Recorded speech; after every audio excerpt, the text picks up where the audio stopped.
Have you ever wondered what it would be like to live a single day in the Middle Ages? It seems almost romantic to imagine stone villages, knights in shining armor, lively fairs and majestic castles on the horizon. But what if I told you that you, yes you, probably wouldn't survive even 24 hours in that era? What seems like a fairy tale setting may actually hide one of the most hostile and unforgiving environments humanity has ever known. And what you're about to discover may surprise you. Imagine waking up before sunrise, not to the sound of your cell phone ringing, but to the distant sound of a church bell or the restless movement of animals inside your house. Yes, you would be sharing the same roof with chickens, pigs, and maybe even a cow. The bed? Made of straw, infested with insects, hard and damp. There is no mattress, pillow, or clean sheets. In fact, there is not even the concept of personal hygiene as we know it today. And what about your breakfast? No hot coffee or bread. With butter. If you're lucky, maybe a piece of stale bread dipped in weak beer. Because the water, besides being dirty, could kill you. Literally. With contaminated rivers, diseases spread quickly, and drinking pure water was a risk to your life. Have you ever stopped to think about what it would be like to live knowing that even what you drink could be slowly poisoning you? Now think about your most basic habits. Brushing your teeth? That didn't even exist. Bathing? Once a month, if you were very lucky. And when you did, it was with cold water in a communal barrel. Perfumes and cosmetics? Luxury items, unaffordable for 90% of the population. And if you got sick? Prepare yourself for bloodletting, prayers, and maybe a few leeches. Medieval medicine was a mix of superstition and torture, and the chance of a cure? Almost none. Stay with me until the end, because this is just the beginning. The routine of a medieval peasant was one of hard work, constant hunger, and complete submission. To the feudal lord, you had no rights. You couldn't choose your profession, your destiny, or even the person you would marry. And if you happened to break any rule, even unintentionally, the punishment could be public, painful, and fatal. Have you ever imagined being tried for stealing bread and ending up with your hand cut off? And yet, in the midst of all this, there was faith. There were parties. There was community. People sang, celebrated the little they had, and resisted in the only way possible, living one day at a time. But could we, accustomed to so much comfort, technology, and freedom, even understand what it is like to live this way? The truth is, the Middle Ages weren't just dark in the history books. They were truly dark, candlelit, and full of uncertainty. And that barely scratches the surface of what awaits you as you delve into the past. In the next part, we'll delve even deeper into medieval daily life.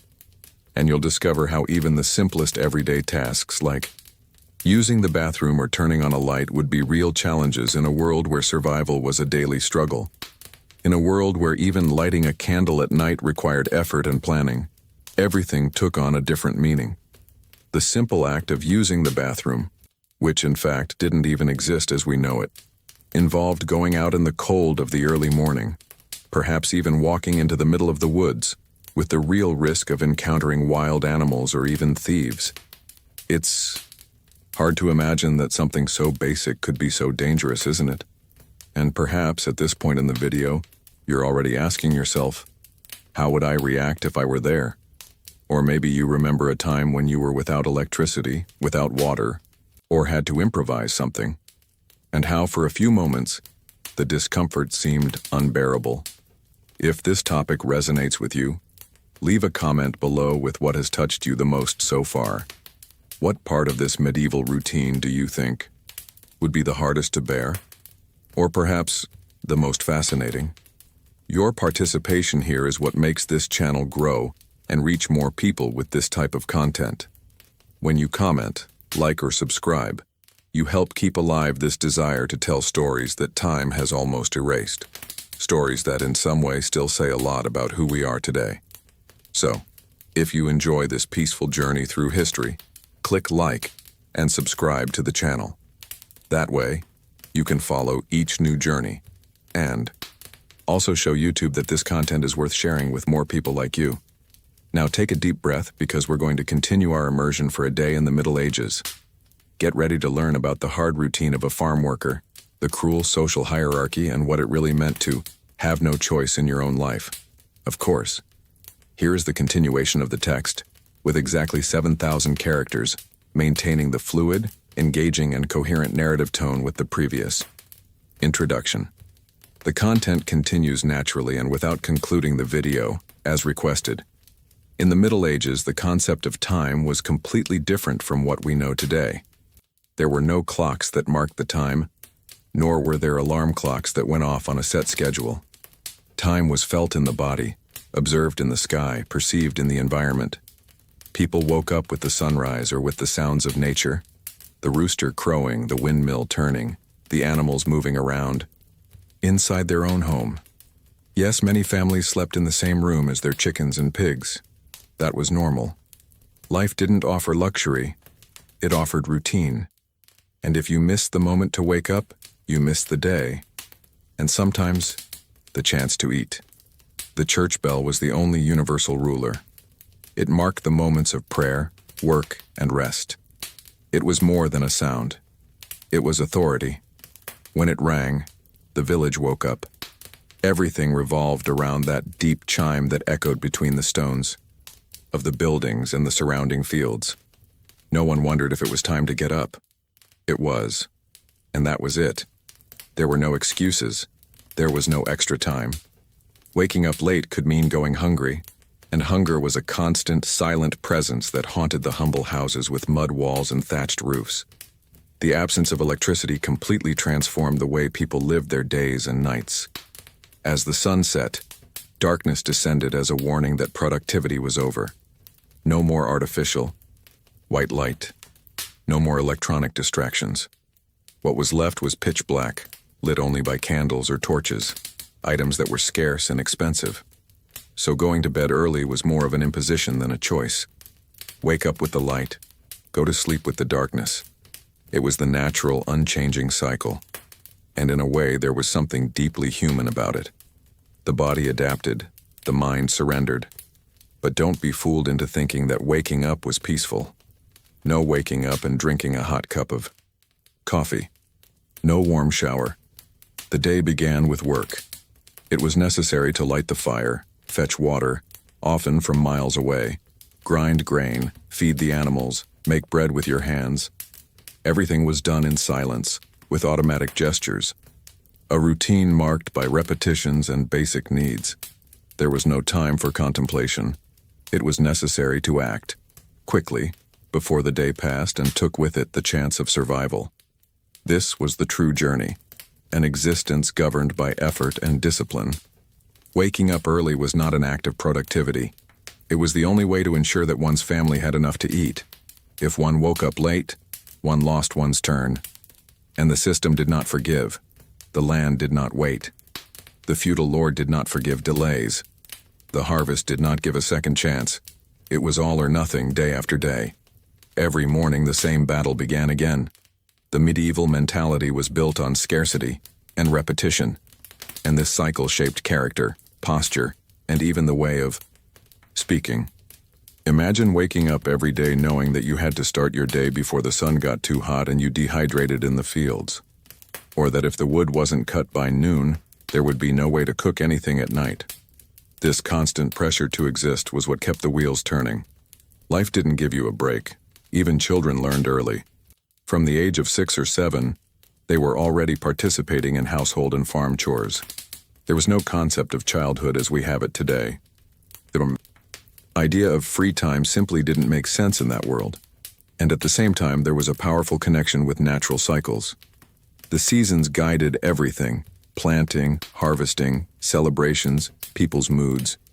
Autumn brought the expectation of good harvests. Winter, the fear of scarcity. Spring was hope. Summer, exhaustion. It was a silent but relentless calendar. Knowing how to read the sky, noticing the humidity in the air, understanding the behavior of animals, all of this was part of popular wisdom, passed down from generation to generation. It was the backstage of survival. Small hidden truths that were not learned from books, but from daily life, from observation, from error, and from instinct. Spirituality was also present in the early hours of the day. Even before eating, it was common to say a prayer. Fear of illness, sudden death, and evil spirits were all part of the medieval mentality. It was a time when faith and fear went hand in hand, and this gave the dawn a solemn atmosphere. It was not just another day. It was a new chance to continue existing. A privilege, even if it was hard. In this context, important revelations emerge about how human beings deal with their own existence when everything is limited. When resources are scarce, every decision takes on weight. Every delay has consequences. Every moment of distraction can cost dearly. And so, focus was a silent virtue. People didn't have many options, and perhaps that's why they lived with more. Presence. There was suffering, yes, but there was also purpose. Now I want to go even deeper into this subject, because understanding how these people faced the challenges of everyday life helps us see our own reality with different eyes. It's as if, when we look back, we find not only hardship, but also meaning. And it's in this space between pain and resistance that history reveals itself to be more human. Comment below. I'm on this journey too. If this dive into medieval reality resonated with something you feel today, after waking up to the first rays of sunlight or the sound of a distant bell, you would probably feel that hollow hunger that only those who have been cold during the night know. But don't expect to find a warm breakfast with scrambled eggs, fruit, or any kind of comforting bounty.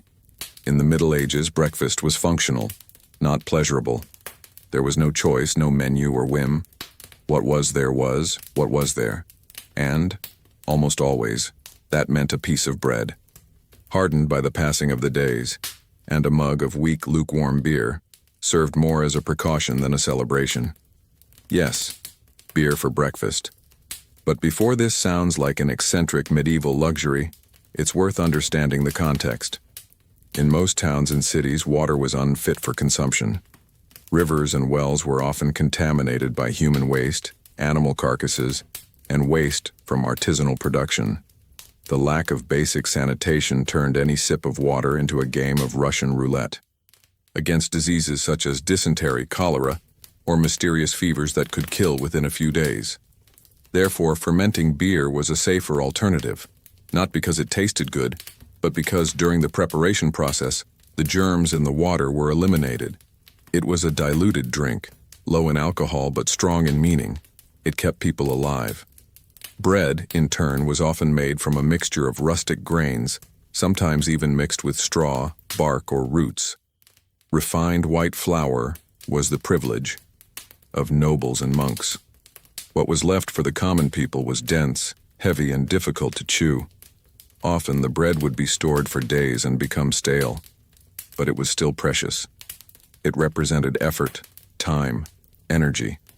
It was made at home, kneaded with one's own hands, baked in communal ovens when there were any. A piece of bread and a sip of beer. That was it. That was the fuel for more than 12 hours of exhausting work under the sun or inside damp, dark workshops. Now imagine how this diet impacted the body and mind. The energy you got was minimal. Hunger, even after eating, was still lurking. And this shaped behaviors.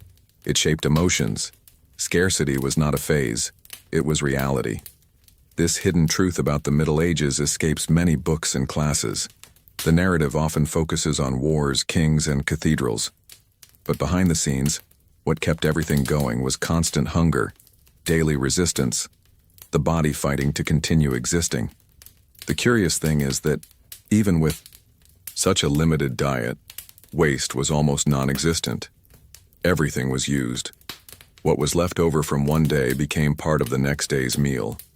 There was no room for excess. And this awareness of finiteness shaped a deeper sense of community. Meals, when not solitary, were eaten around the fire, with everyone sharing what there was. It didn't matter how little it was. What mattered was that it was shared. And this created bonds. Bonds that today are often exchanged for solitary meals in front of screens. The quiet transformation that was happening inside these people was brutal. It wasn't just about eating less. It was about accepting deprivation as a natural part of existence. And in the process, a mindset emerged that didn't ask for comfort. It asked for meaning. When all you have is a loaf of stale bread and a lukewarm drink, your perspective on what is essential changes radically. Decisions stop being about pleasure and start being about necessity. Every choice revolves around survival. Luxury, even in thought, becomes dangerous, because wanting what you can't have only deepens the pain. And as strange as it may seem, there was gratitude.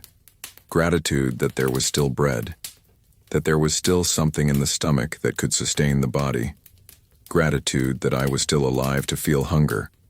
It's hard to say this, but this is one of the most powerful revelations of this dive. The psychological impact of scarcity generated a primitive form of resilience. The kind that arises not from motivation, but from the absence of alternatives. And this shaped character, shaped faith, shaped the way of looking at others. Now, I want to go even deeper into this subject, because understanding how people faced those first hours of the day, with an empty stomach, an alert mind, and a tired body, reveals a lot about humanity at that time. It reveals that strength did not come from health, but from necessity, that the routine was not comfortable, but constant. That pain was normalized, and yet life went on. It was a cycle of effort and dedication that reminds us in a raw way how much we are shaped by the limitations we face. Comment below. This makes sense to me. If this portrayal of a medieval breakfast has changed your perspective on everyday life and the little things we take for granted. If there is one thing that immediately connects us to the comforts of the modern world, it is the idea of taking a shower. The sensation of warm water running down your skin, the smell of soap, the lightness that comes afterwards. Now imagine opening your eyes in the Middle Ages and realizing that this experience simply isn't part of your reality. Bathing back then was an exception, and more than rare, it was surrounded by distrust, limitations, and even fear. The truth is that the relationship with the body was shaped by a different kind of mentality. People didn't bathe often, not because they didn't care about hygiene, but because the conditions made it nearly impossible. Clean water was a precious, scarce, and often dangerous resource. Bathing involved a logistical effort, carrying buckets of water from a distant well, heating them over fires, improvising some kind of container to wash in. All of this in a cold, open environment.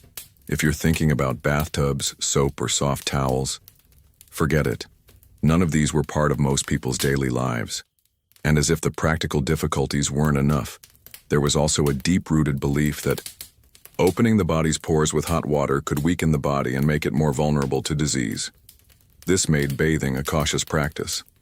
Many people believed that the less you exposed yourself to water, the more protected you would be. It was a logic based on fragmentary observations, but it dictated real behavior. Even among the wealthiest, bathing was an occasional practice, and when it did occur, it often involved perfumes and aromatic oils to cover up odors, not exactly to remove dirt. The impact of this on daily life was profound. Clothes were rarely washed. People wore the same item of clothing for days, weeks, sometimes months. The layers of fabric served both to keep them warm and to hide their smell. Shoes? Not always. Many people walked barefoot, exposed to the mud, feces, and organic waste that accumulated on the streets. Their skin itched. Their hair was greasy and full of lice. Their hands were always rough. And yet, this was not seen as strange. It was normal.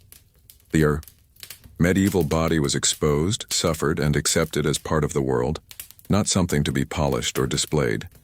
Now I want to go even deeper into this subject, because this gap between the body and care reveals a silent transformation in the way people saw themselves. In the absence of mirrors, baths, and beauty rituals, identity was not constructed by appearance.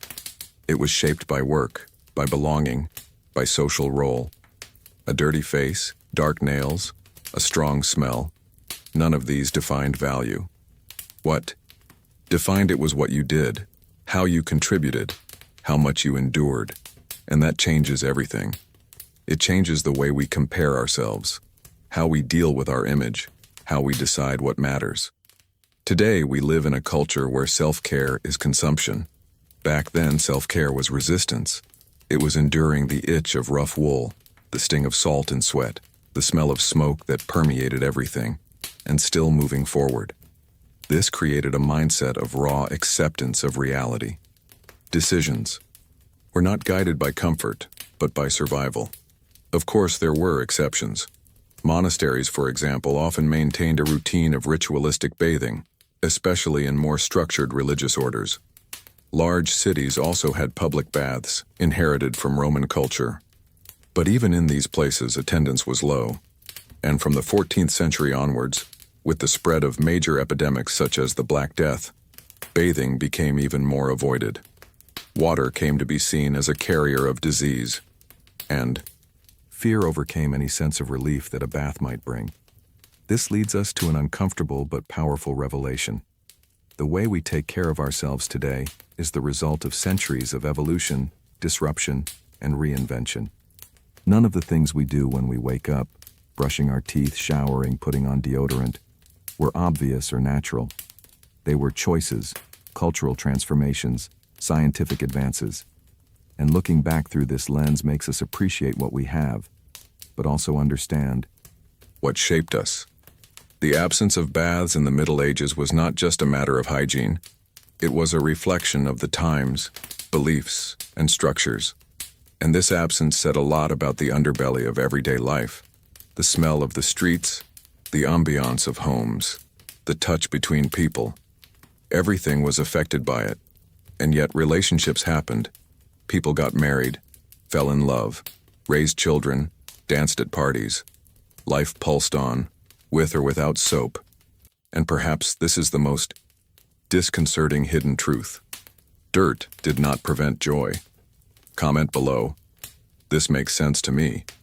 If this journey through the routine without a shower made you rethink the value of the little things that today seem guaranteed.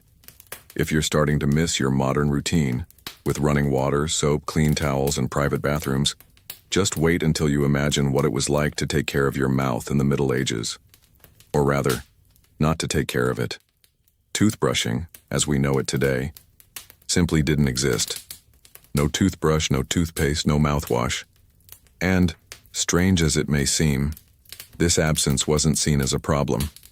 Bad breath, darkened teeth, and painful cavities were part of the human landscape, just like dirty fingernails or the smell of old clothes. The truth is that medieval oral hygiene was shaped by habits that would seem completely rudimentary to us today. In some regions, it was common to chew twigs or fibrous roots to try to clean the teeth, not out of concern for aesthetics, but as an attempt to alleviate discomfort, remove food debris, or simply to keep the mouth occupied. In monasteries and noble courts, abrasive powders made from ash, salt, or charcoal could be used. But even this was rare. There was no standardized practice, nor was there an understanding of the causes of cavities, inflammation, or bad odor. Everything was treated as destiny, as part of the journey of aging. And when toothache struck, and it did often, there was little choice. Relief was sought with infusions, prayers, or with the help of street surgeons, who were often butchers or improvised barbers. Without anesthesia, without asepsis, and with rusty instruments, pulling a tooth was a brutal experience. The mouth would bleed for days. Infection was a real threat, and the memory of that moment was etched in the body forever. Extractions were common, and toothlessness was frequent. A full smile with straight white teeth was almost a fantasy. Now I want to go even deeper into this subject, because the way people dealt with their own bodies, especially with regard to oral health, reveals a very intimate layer of the relationship between the individual and suffering. In the absence of scientific knowledge and care tools, the body was accepted in its decay. Pain was part of the trajectory of life, not as an exception, but as a constant presence. It was something expected, almost inevitable. And this shaped decisions. It shaped mentalities. The threshold of tolerance to pain was absurdly higher than ours. What we consider unbearable today, for them was just another difficult day. And there is a strong psychological impact in this coexistence with discomfort. When pain cannot be avoided, it becomes internalized. Resistance is not born from heroism, but from the lack of alternatives. And this changes the way one sees one's own body, not as a temple, not as a project, but as a tool. The medieval body was used to the limit, until it broke, until it could no longer bear it. The mouth, the teeth, the bones, everything was functional. If they stopped working, it was regrettable, but natural. Even among the wealthiest, there was no access to practices that we consider basic today. At best, nobles could count on some kind of dentist, almost always a barber surgeon, who cared for their teeth as one would care for broken objects. The focus was on extracting, pulling, burning, and relieving pain immediately. And even if there were attempts at rudimentary brushing with cloths or toothpicks, understanding of the origins of oral diseases was practically non-existent. Bacteria, plaque, preventative hygiene, all of this would come centuries later. Medieval mouths told stories. Broken teeth from work accidents, swollen gums from malnutrition, strong breath from infections. And yet, people kept eating, talking, living, because stopping was not an option. Suffering was a daily occurrence, and often invisible. It was not talked about. It was simply endured. This is one of the most uncomfortable scenes in history, and also one of the most revealing. When appearance was not the focus, what mattered was functionality. This logic applied to the mouth, but also to the entire body. One had to stand up, produce, obey. And if pain was there, it was pushed to the back of consciousness. People had no time to emotionally process what they were feeling. Personal transformation, in this context, was a matter of emotional survival. Enduring and silence was part of the invisible pact of living in that time. The most intriguing thing is to realize how, even with all these limitations, there was still room for laughter. People laughed. They fell in love. They told stories around the fire. A missing tooth or the smell coming from one's mouth were no barriers to coexistence, because the collective reference was the same. Everyone was, to a greater or lesser extent, in the same boat.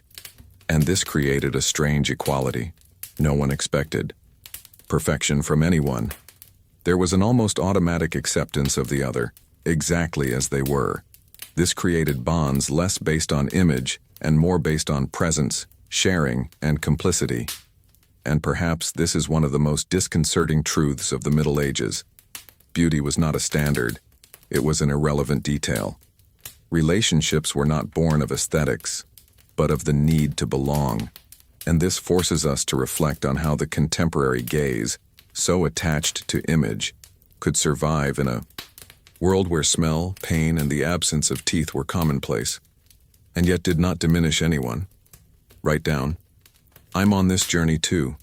If this part of the story made you look at the human body with different eyes, and everything it endures in silence. Imagine for a moment walking down the streets of your city, but with no pavement, no asphalt, no drains, no garbage collection, no sewage. Now imagine these same streets receiving, every day, the contents of buckets of excrement thrown from windows, the remains of spoiled food, the bodies of dead animals, the dirt accumulated on the shoes of hundreds of people who have not showered or washed their clothes for weeks. This was the urban reality of the Middle Ages, an environment where the ground breathed rot, and the street was not just a place to pass through, but a hostile territory, full of invisible risks and very visible dangers. The expression, throwing the chamber pot out the window, is not a literary metaphor. That was exactly what happened. Houses without indoor toilets accumulated the day's waste, urine, feces, and leftover dirty water. And at some point, this waste was dumped into the public streets, sometimes with a warning shout, sometimes not even that. The streets were a cauldron of contamination, and walking through the villages required more than caution. It required physical and mental resistance that would be unthinkable today. Shoes, when they existed, did not protect as much as one would hope. Barefoot children ran through rats, mud, and feces, and the smell was permanent, ingrained in clothes, skin, and architecture. Now I want to go even deeper into this subject, because these filthy streets are not just a grotesque detail of history. They reveal something much bigger: the behind-the-scenes of institutional neglect, the lack of structure, the way in which political and religious decisions shaped, or ignored, daily life. There was no sewage system. There was no understanding of sanitation. The notion that dirt brought disease was still under construction.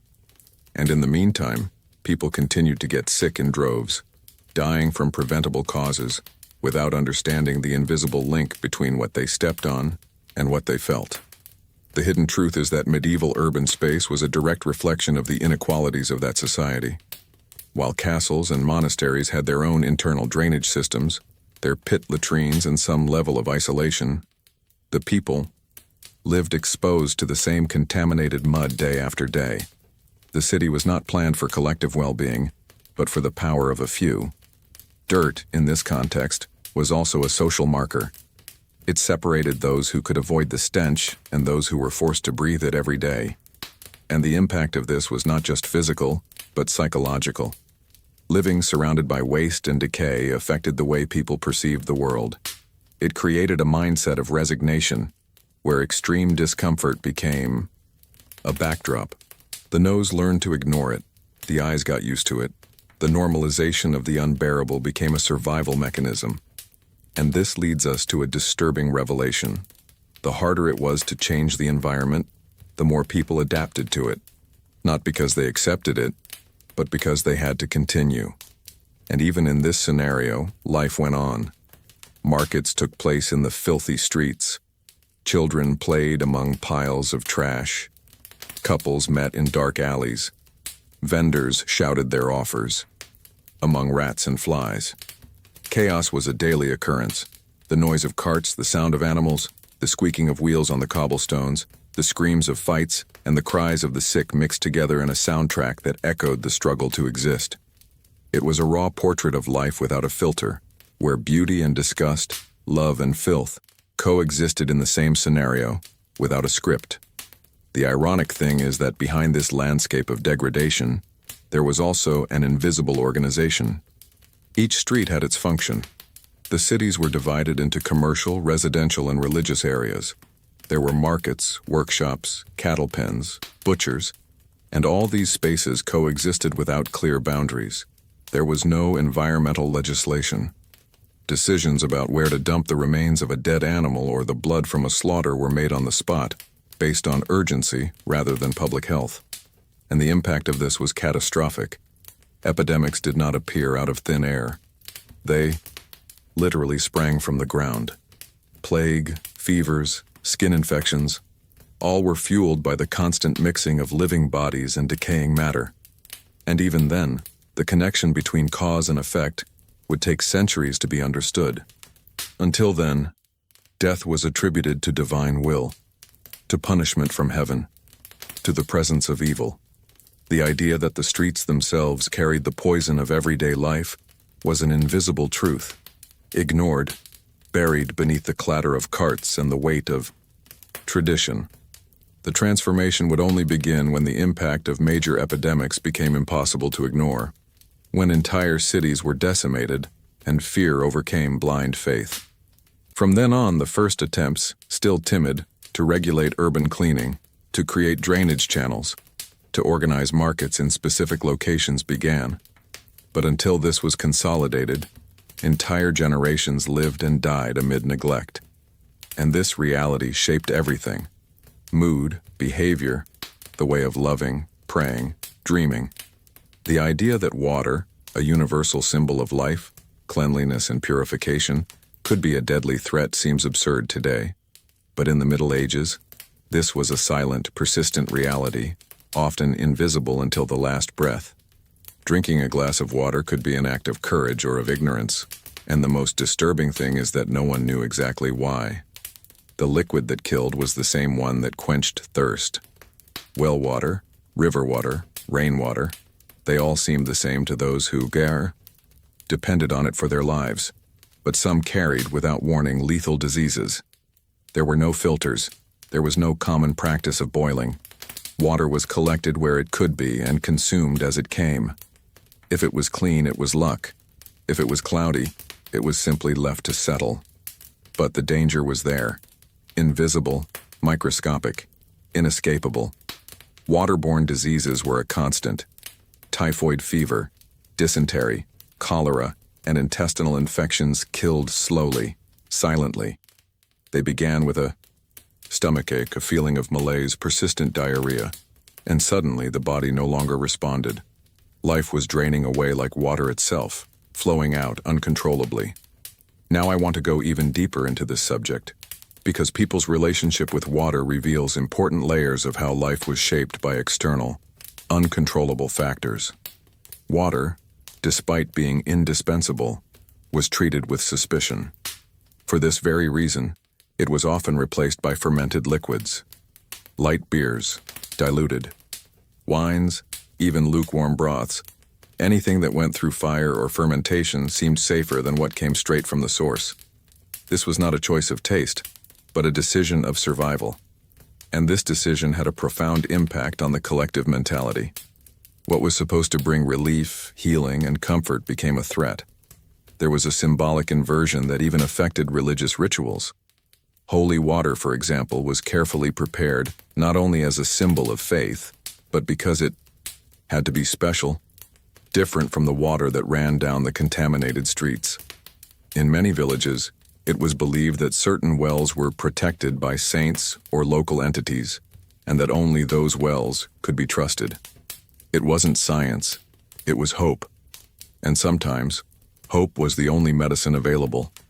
Behind the scenes of this relationship with water, there is a hidden truth that is rarely told. Control over water was power. Whoever had access to a clean source controlled the life of an entire community. This made wells, springs, and fountains objects of dispute, conflict, and even war. Water, more than a common good, was a strategic resource. And for this very reason, it was surrounded by rules. There were times for collecting it. There were punishments for those who contaminated it, but not all villages had wells. In many, it was necessary to walk long distances, carry the weight on one's shoulders, and even then, run the risk of bringing home a fatal liquid. The impact of all this was emotional. Imagine being thirsty but hesitant to drink, looking at water and not seeing freshness but threat. This changes the body, but also the spirit. It creates constant tension, a state of internal vigilance. You don't allow yourself to trust even the basics. This affects the way you relate to others, how you care for your children, how you grow old.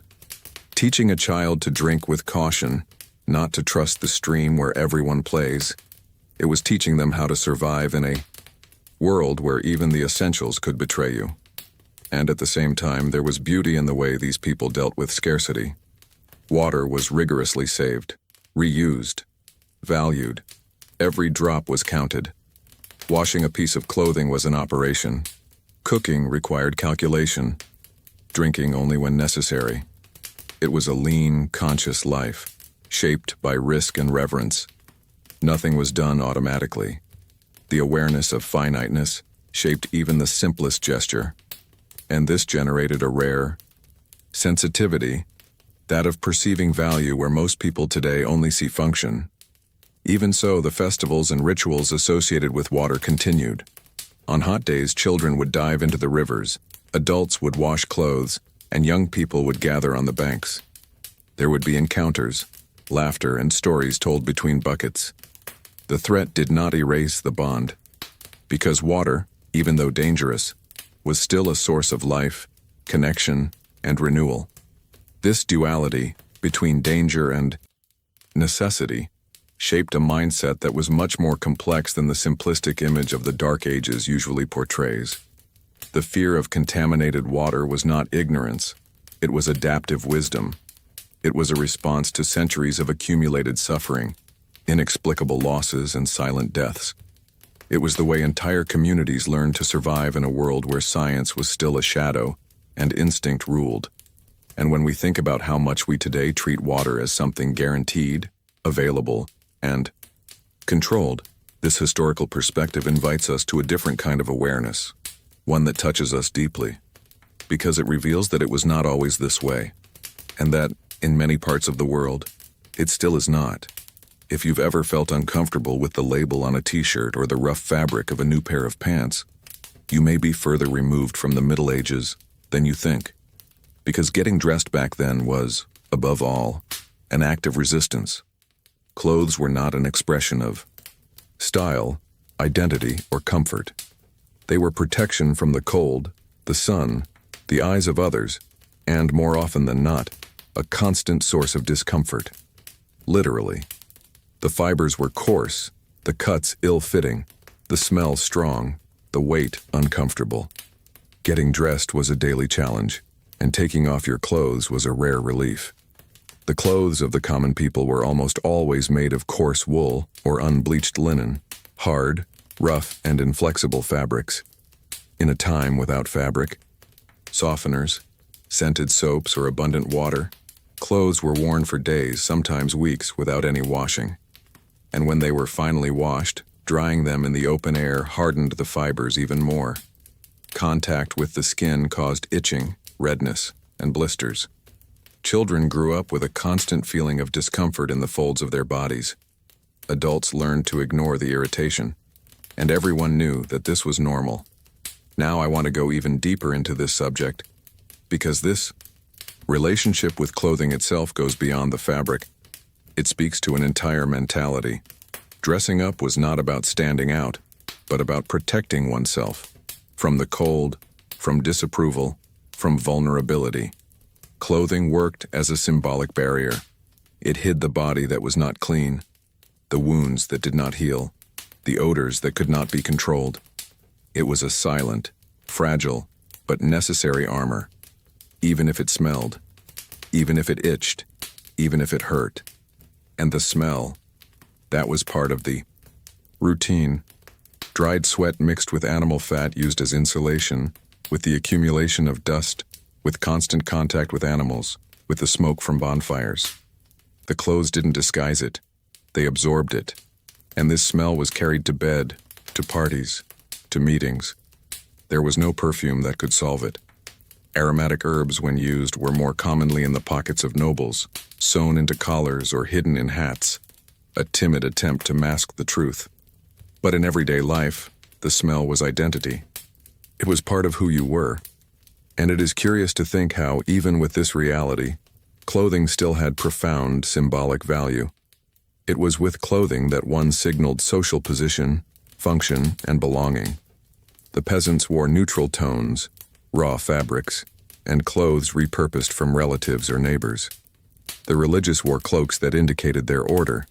The nobles, even with greater access to fine fabrics, still carried weight and discomfort in the name of ostentation.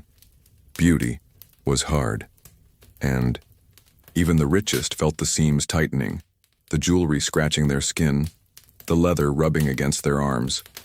There was also a ritual in dressing, a slow, careful gesture that required time and attention. Tying belts, adjusting layers, attaching clasps, closing rudimentary buttons made of bone or wood. Everything was done by hand, and so clothing was respected. When it tore, it was mended. When it got old, it was transformed. When it got too small, it was passed on to someone else. Nothing was disposable. Everything was used down to the last thread, and this forced economy shaped an awareness of value. Decisions about what to wear were not based on taste, but on necessity, opportunity, and inheritance. Behind the scenes of this daily practice, there was also the weight of judgment. Because even with all these limitations, there were rules. Your appearance said a lot about you. Clothes that were too dirty or too torn could indicate sloppiness, and that in a small community meant isolation. The collective kept watch, and the fear of appearing less worthy made many strive to maintain some semblance of order, even without the means. This created a constant tension between what one could wear and what one wanted to appear to be. Aesthetics were secondary, but decorum was not. And yet people dressed up. For parties, for masses, for weddings. Each person dressed with what they had, with what they could. Sunday clothes were carefully stored. The special cloak for processions was folded reverently. There was beauty even in scarcity. There was pride. And more than that, there was belonging. Dressing up with all the limits imposed by the time was still an act of identity. It still said, I am from here. I belong. Over time, this relationship with clothing has changed. Lighter fabrics have emerged. Soap has been manufactured on a larger scale. Washing has become a more frequent habit, and comfort has gradually entered the equation. But for centuries, getting dressed has been a silent battle between the body and the fabric, a journey of adaptation, resistance, acceptance. And this has shaped an entire generation to see comfort as a luxury, not a right. In the Middle Ages, the peasant figure was not an exception. It was the rule. The overwhelming majority of the population lived off the land, stuck to a routine that began before sunrise and only ended when the body could no longer take it. There were no weekends, long holidays, or even the concept of free time. The land dictated the rhythm of everything: when to plant, when to harvest, when to prune, when to water, when to rush to save what the storm threatened to destroy. And any deviation from this natural cycle could cost the survival of an entire family. The peasant's life was raw, direct, unlayered. Waking up meant working, eating meant having worked. Sleeping meant resting enough to work again. There was a brutal logic behind it. The land did not wait. Time did not stand still. And hunger was impatient. Each season of the year brought specific demands. Spring, full of hope and effort. Summer, scorching, relentless. Autumn, rushed and decisive. Winter, cruel and paralyzing. No season was kind, and the peasant had to be resilient enough to get through them all year after year without pause, without promises. Now I want to go even deeper into this subject, because behind the romantic image of the countryside, with green pastures and peaceful cows, there is a hidden truth about the physical and mental impact of a life without rest. Working the land in those days was not exercise, it was exhaustion. The body wore out early. Men and women aged prematurely.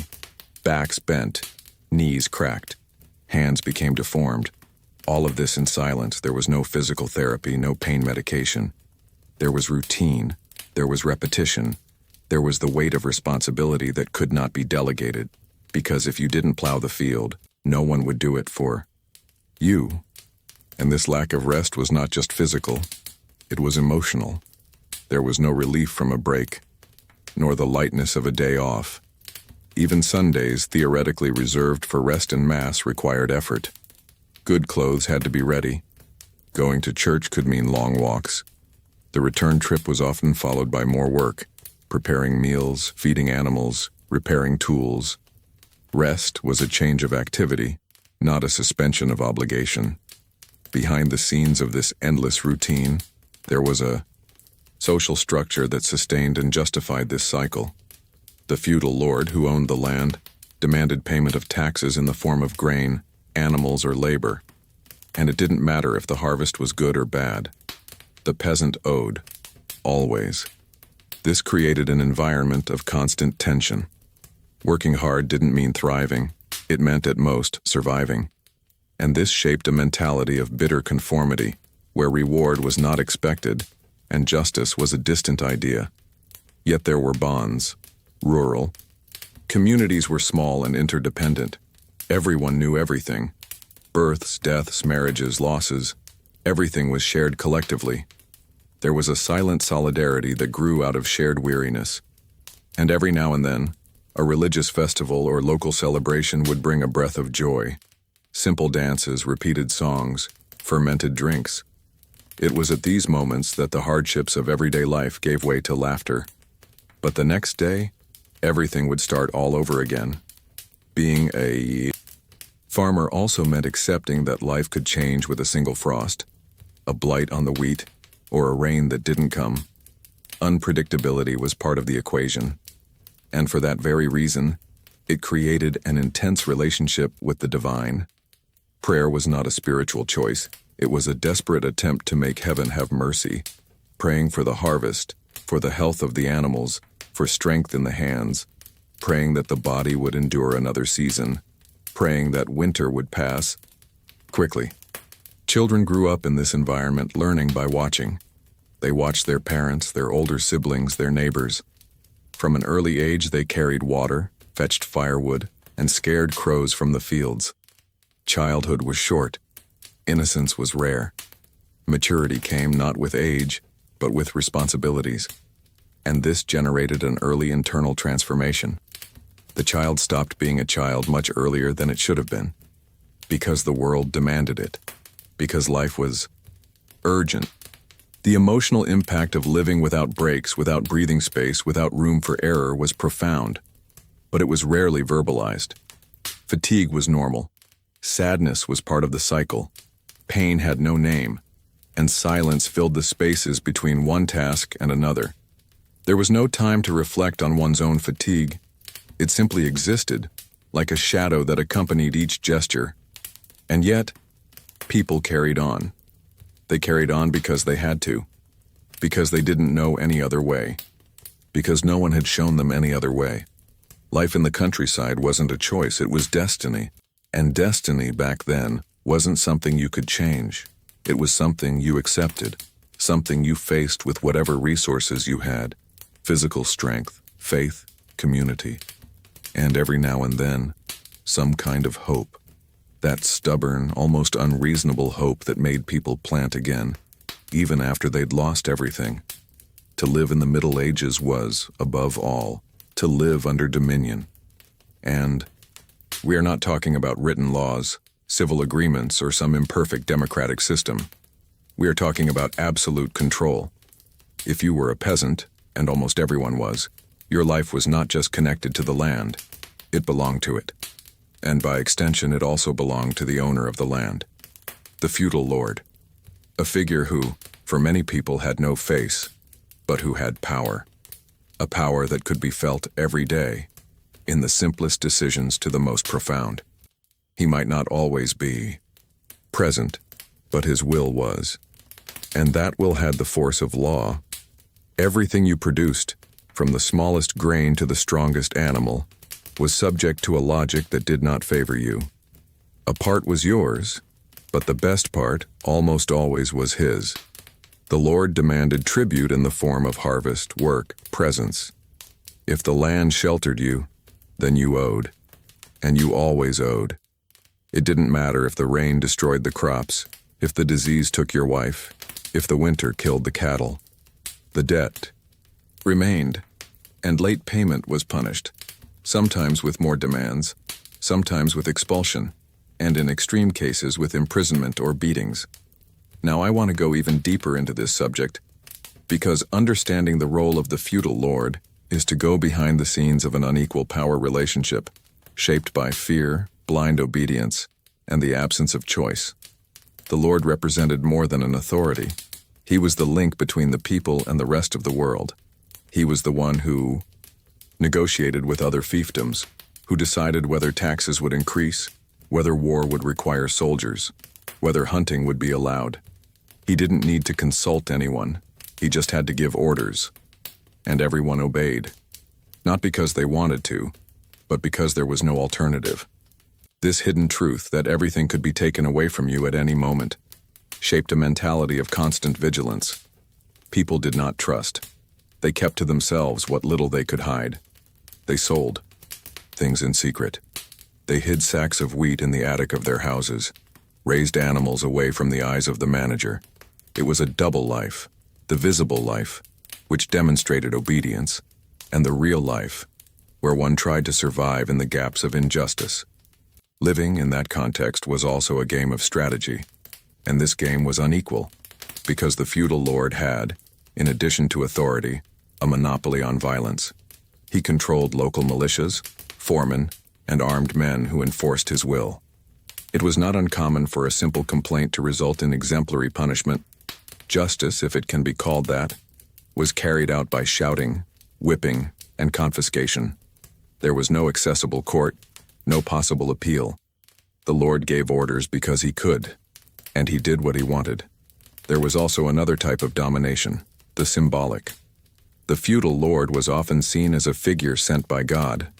The church reinforced this view, justifying hierarchy as part of the divine order. This created a kind of spiritual submission. It was not just physical fear, it was moral resignation. People believed that their social position was part of the heavenly plan, that being born a peasant, suffering in silence, and obeying was a kind of mission, a penance, for future salvation. And this nullified the impulse for change, not because people were ignorant, but because they were surrounded by structures that naturalized abuse. Transformation, in this scenario, was an act of disobedience, and, for that very reason, rare. There were revolts, yes. Some violent, some symbolic, but most were suppressed before they even began. Reporting the Lord was impossible. Running away was risky. The borders between fiefdoms were guarded, and the idea that there was a better life elsewhere was often just a rumor. Few traveled. Few knew what existed beyond the known lands. The world was small, and control great. Even so, there were attempts at resistance. Small, discreet, almost invisible. A hidden harvest. An undeclared animal. A silent prayer asking for freedom. These tiny gestures were acts of courage. And within the brutal logic of the time, they were also ways of maintaining dignity. Because when everything can be taken from you, even silence becomes heritage. The choice to keep quiet instead of begging. The decision to save part of the bread for the child. The audacity to love someone without asking permission. These were the revolutionary acts that were possible. And there was also the fear of losing something you didn't even really have. Your house, often built with your own hands, could be taken away. Your land redistributed, your livestock confiscated, your freedom threatened. And most painful of all, even your family could be torn apart if the Lord decided that one of his sons should serve as a servant, or that a daughter would be useful in the castle kitchen. There was no such thing as no. There was only the silent yes. This system shaped entire generations to obey without dreaming, to live with the minimum without desiring the maximum, to expect nothing more than continuity. It was a mentality shaped by fear, but also by passive resistance, because even in the midst of so much control, people found ways to remain whole, to maintain their faith, their culture, their stories, their memories. Orality was a weapon, songs, a protection, prayers, a refuge. Every daily gesture was a way of preserving something that not even the feudal lord could take away. Write down, I'm on this journey too. If this part of the story awakened in you the awareness of how power can silently shape every detail of life, and how resisting, sometimes, is simply continuing to be who you are.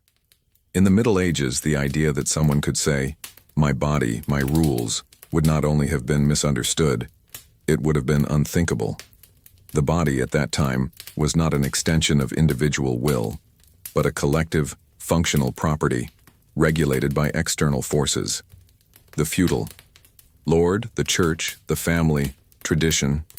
From birth, the body was already a territory occupied by expectations and duties. There was no choice about what to do with it, how to use it, how to protect it. The body served.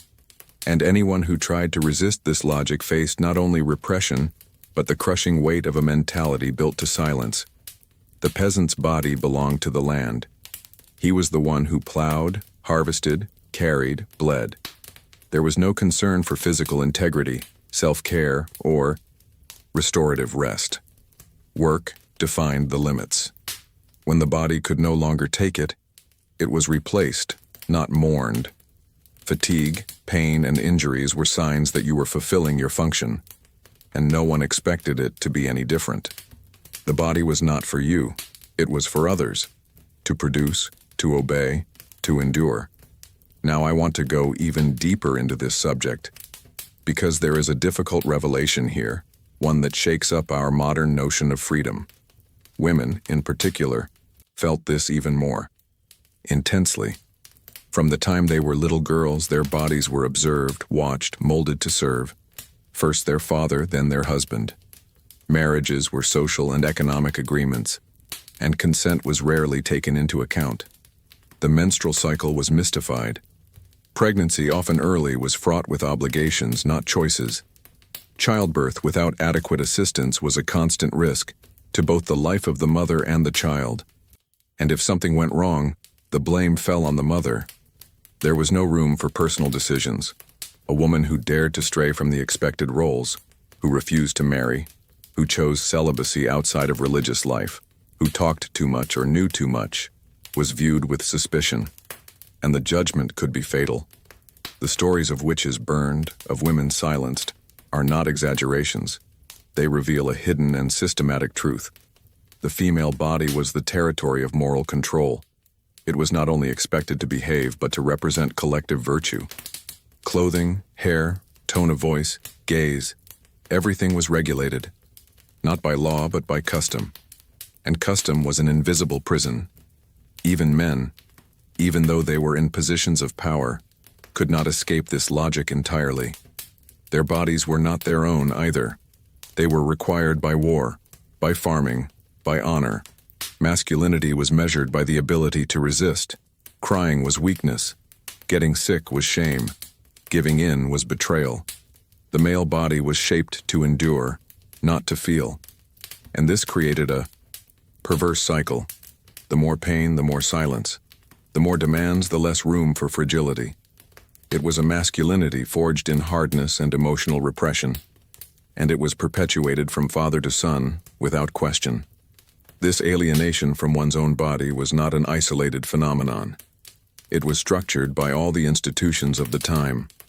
The church, for example, preached the control of desires, fasting from pleasure and punishment of the flesh. The body was seen as an instrument of sin, something to be tamed, punished, and purified. In many monasteries, there were practices of self-flagellation. In some communities, monks and nuns slept on hard boards, wore hair shirts, and fasted to the limit. Not as a noble sacrifice, but as atonement, because the body was suspect by nature. And controlling the body was, above all, demonstrating submission. When popular festivals took place, they brought a momentary suspension of this logic. The body danced, drank, shouted, transgressed. But soon after, the norm returned. The hangover was not only physical, it was moral. The body that freed itself was, the next day, watched more rigorously. The liberation, when it happened, was brief and almost always punished. And this taught a hard lesson. Don't go too far. Don't desire too much. Don't show too much. Because the free body was dangerous, and the system knew it. Even health was a field of domination. Medicine at the time mixed faith, astrology, and superstition. The body was treated with prayers, bloodletting, herbs, and often negligence. Pain was spiritualized. Madness was demonized. And those who did not fit the standards, the sick, the disabled, the different, were excluded, hidden, punished. There was no empathy, there was fear. Bodily difference was seen as divine punishment, and this made the body not only a field of control, but also of exclusion. The most brutal thing about this story is realizing how this logic became naturalized. No one woke up saying, "My body, my rules," because no one even considered that this could be a possibility. Language did not even allow for this formulation. The body was part of a destiny that came from outside, a destiny that was not discussed, only accepted. And this profoundly shaped emotions, relationships, and identity. When you don't feel that your body is yours, you distance yourself from yourself. And this distance becomes the norm. Alienation ceases to be pain. It becomes a condition of existence. But even within this scenario, there were glimpses of autonomy. Women who became healers and transmitted knowledge through the shadows. Men who refused war and fled to live as hermits. Young people who chose seclusion to escape arranged marriages. Small, silent rebellions that hid in subtlety. And these rebellions, even though erased by official history, were important. They showed that even when everything seemed impossible, there was room for some transformation, some choice, some decision. Comment. Below. This makes sense to me. If this part of the journey touched something in you, perhaps a memory, an annoyance, or just the desire to continue looking at history with more attentive and more human eyes. In the Middle Ages, justice was not blind. It was brutally blatant. Punishment did not take place behind closed walls in front of judges and lawyers. It was a spectacle, a public event, a performance that mixed fear, pain, and lesson. It was made to be seen, to be felt by those who watched. The goal was never just to correct a mistake, but to create a collective emotional impact, to show what happens to those who deviate. And this deviation could be small, almost imperceptible. Stealing a piece of bread, talking too much, not paying taxes, refusing to obey. Any of these things could be enough to make an example of someone. The square was the stage, the people, the audience, and the condemned. The living reminder that order had to be maintained at any cost. There were physical punishments for the most varied types of infractions: whippings, mutilations, exposure in cages, hangings. But it was not only the body that suffered, it was dignity. Public humiliation was part of the process. Tied to a post, with posters hanging around the neck covered in mud, spat on by strangers, the shame was constructed with precision, and it was collective, because everyone needed to feel it. Everyone needed to fear it. Now I want to go even deeper into this subject, because these punishments were not simple acts of random violence. They were part of a system of emotional, psychological, and symbolic control. The hidden truth is that the more precarious the life of a community, the more ferocious it had to be to maintain order. Punishment served as a kind of forced balance, a reminder that no matter how unfair everything was, there was a limit, and crossing it would bring immediate consequences. It didn't matter your intention, your history, your condition. The system didn't listen. It executed. Decisions about who should be punished and how did not always come from an official court. Often they arose from the feudal lord himself, from religious leaders, or even from local assemblies manipulated by rumor. It was a time when truth was malleable, and guilt could be constructed with a few words. If someone was bothersome, all that was needed was to accuse them. If someone stood out too much, they were dangerous. And the dangerous had to be eliminated, not by the silent hands of the system, but before the eyes of the community so that no one would dare repeat the act. The execution was the pinnacle of this theater. When someone was sentenced to death, it was not done in silence. It was announced, planned, even celebrated by some. People went to watch. They brought children. They commented on the chosen method. Decapitation, hanging, impalement, drowning. Each had its symbolic function. The severed head was quick, but exposed. The hanging was slow, with the body struggling until the end. The impalement was monstrous, intended for those who wanted to be completely erased, not just punished, but dehumanized. The impact of all this on the collective mentality was profound. Living with the knowledge that one's body could be destroyed in a public square, in front of neighbors, friends, and children, completely changed the way one saw the world. It created a feeling of constant surveillance, of suffocation. It shaped behavior.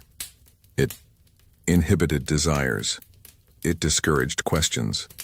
Freedom was not a question of space, but of fear, and fear was effective, because it was not theoretical. It was visible, tactile, audible. It had a smell, it had blood, it had a name. Punishments also had a pedagogical function, and this was reinforced all the time. If you broke the rules, your punishment had to teach others. It wasn't enough to suffer. Everyone had to see the suffering. The scream had to echo through the houses. The embarrassed silence of the crowd had to mark the collective memory. There was no mercy. There was no remorse. Even those who repented, even those who asked for forgiveness, were still punished, because forgiving could seem weak, and the system couldn't seem weak. Exposure was part of the sentence. In many cases, the condemned were tied to instruments of shame, the symbolic gallows, the wheel, the pillory. There they would remain for hours or days, until the people grew tired of watching. It was a ritual of slow degradation, and people, silently or loudly, participated, not out of personal cruelty, but because that was the logic of the time. Participating in the punishment was also reaffirming one's own innocence. It was saying without words, I am on the right side. And this kind of social validation was an anchor in a world where everything could collapse without warning. Punishments also affected entire families. The son of the condemned man became the son of the thief. The wife of a heretic was shunned. The mother of a witch mourned with guilt. Punishment spread. It was transmissible, and it kept everyone in line. The mistake of one was the burden of many. The control was subtle but effective. People didn't just fear for themselves, they feared what their mistakes would do to others. This created a web of emotional containment, a network of self-censorship. Punishment was a shadow that followed not only those who made mistakes, but those who saw them happen. Still, there were those who defied, those who shouted in the silence, those who helped a condemned man escape, those who hid a heretic, those who protected an accused woman. These acts of courage were rare, but they did exist, and they showed that even in a system based on fear, compassion could survive. Even if hidden, even if whispered, it endured. And that was, in itself, a form of hope. Write down, I'm on this journey too. If this dive into the world of medieval punishments has sparked in you a reflection on the limits of control and the silent strength of human resistance. In the Middle Ages, getting sick wasn't just a physical risk. It was a dark journey into the unknown. Medicine as we understand it today didn't exist. There were no accurate diagnoses, clinical tests, or evidence-based treatments. The human body was a mystery that people tried to decipher through a mixture of faith, astrology, folk traditions, and often, sheer desperation. Illness was seen as a punishment, a divine sign, or an imbalance of the humors, a theory inherited from antiquity, which believed that the body functioned based on the balance of 4 internal fluids: blood, phlegm, yellow bile, and black bile. When this balance was lost, suffering began. The treatment? It almost always involved bloodletting, leeches, prayers, or potions made with ingredients that today would seem like part of a spell rather than a medicine. To cure a fever, people might apply cupping or cut the skin to let the bad blood out. To relieve headaches, they would shave the scalp and apply burning substances. And if the problem was more serious, the solution might be more spiritual than medicinal: praying to a specific saint, carrying a relic, or participating in processions asking for mercy. The line between science and superstition was so thin that in practice one was often confused with the other. Now I want to delve even deeper into this subject, because the way the body was treated reveals a mindset rooted not only in ignorance but in a desperate attempt to make sense of pain. When you don't understand what's eating away at you, any explanation will do. And when you don't have access to a cure, any hope becomes relief. That's why medieval medicine wasn't just limited, it was, above all, symbolic. And this had a huge impact on how people related to their own health and to the suffering of others. When doctors existed, they were rare and inaccessible to the people. More common were barber surgeons, practitioners who cut, sewed, pulled teeth, and treated wounds. Many learned through observation, trial and error, without formal training. True medical scholars were found in monasteries or universities that began to emerge at the end of the Middle Ages, and even they, bound by the dogmas of the Church and ancient writings, resisted experimentation. They repeated what Hippocrates, Galen, and other Greek authors had written centuries before, without questioning it. Knowledge was static, sacred, untouchable. This created a scenario of intellectual immobility. Questioning was dangerous. Innovating was risky. The fear of heresy surrounded any attempt to break with traditional teachings. For this reason, medieval medicine was also an expression of the hierarchy of knowledge. Only those authorized could cure, and anyone who dared to offer alternatives, midwives, healers, folk shamans, was often seen as a threat. In many cases, as a witch. And the punishment, as everyone knows, was not light. And here is where a hidden truth emerges, one that is hard to swallow. Women who knew herbs, body cycles, medicinal plants, and ancestral knowledge were the ones who understood healing and practice the most. But they were also the most persecuted. Their practices did not fit into the monks' books. They were not official. And because of that, they were dangerous. They cared for the community, assisted in births, prepared ointments, and alleviated pain. But at the first sign of fear or failure, they became targets. A death during childbirth could be interpreted as a curse. A feverish child, as the work of magic. Medicine, which could have been a space for collective evolution, became an instrument of repression. The impact of this was immense. For centuries, practical knowledge was erased. Healers disappeared. Folk medicine was discredited. And the centralization of medical knowledge in the hands of a few contributed to the slow pace of progress. Science moved forward, but at a slow pace hampered by fear, dogma, and vested interests. Meanwhile, the people continued to suffer. They continued to surrender their bodies to treatments that seemed more like survival rituals. And yet, they continued to carry on. The most impressive thing is that even with all this, there was faith. Not just religious faith, but human faith. An almost stubborn belief that it was possible to get better. The sick went to bed with hope. Families cared for their loved ones with what they had. And death, always lurking, was received with resignation and courage. Because if there was no cure, at least there was company. There was warmth. There was touch. Medicine failed, but care persisted. There was also the power of small practices, teas, compresses, prayers whispered in the dark, improvised massages, things that today might be called placebos, but at that time were everything. And in many cases, they worked. Not because they acted on the body, but because they calmed the soul. The Yao, consolation had an effect. The presence healed what bloodletting could not. And this detail is precious, because it reveals that, even in times of darkness, there was light in human relationships, in the effort to alleviate the pain of others, in the sincere attempt to heal with the little that one had. It is impossible to look at this part of history without feeling a mixture of compassion and discomfort, because suffering was not ignored. It was faced with courage, but it was also very lonely. The lack of knowledge, structure, and institutional support left people vulnerable. Each illness was a plunge into the unknown, and each improvement was an unexplained victory. Miracles and chance went hand in hand. Write down, "This makes sense to me." If this journey through medieval medicine made you look differently at the knowledge we have today, and also at the knowledge that, for a long time, was silenced.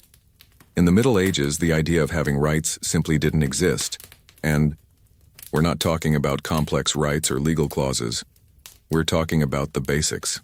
The right to come and go, to express oneself, to be protected from abuse, to be heard. None of these things were part of the vocabulary of ordinary people, because the notion that the individual deserved some kind of guarantee just for existing was non-existent. Living was an act of concession. If you were alive, working, serving, obeying, then you were within the margin of tolerance of that world. But if you questioned, if you went against, if you disturbed any social, spiritual, or economic order, there was no recourse. The people were not citizens. They were subjects, and subjects did not demand anything. They obeyed. The entire system was based on this mentality. Those born on the ground die on the ground. Hierarchy was not seen as a social construct. It was perceived as a natural divine order. The king ruled because God wanted it. The feudal lord gave orders because he was of noble blood. The priest reprimanded because he had a monopoly on salvation. The peasant existed to serve, the woman to obey, the child to learn to bow his head. There was no way to escape it. And if anyone tried, the consequences were swift and merciless. Now I want to go even deeper into this subject, because this complete absence of rights reveals much more than a time without laws. It reveals a mentality deeply marked by renunciation.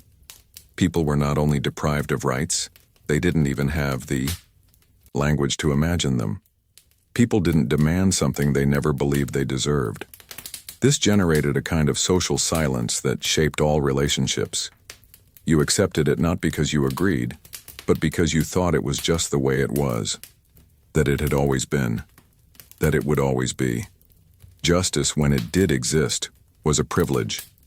If a nobleman committed a crime, he could be judged by his peers, protected by his lineage, saved by his influence. If a peasant committed the same crime, the gallows awaited him. There was no proportionality. The scales of justice were not unbalanced. They did not even exist for everyone. And this had a profound impact on the way people saw themselves. Injustice did not generate revolt. It generated resignation. Because revolt requires the belief that something can be different. And at that time, almost no one believed that. The church, which could have been a balancing force, often reinforced this system. Salvation was promised to the obedient, to those who suffered in silence, to those who accepted their burdens without complaint.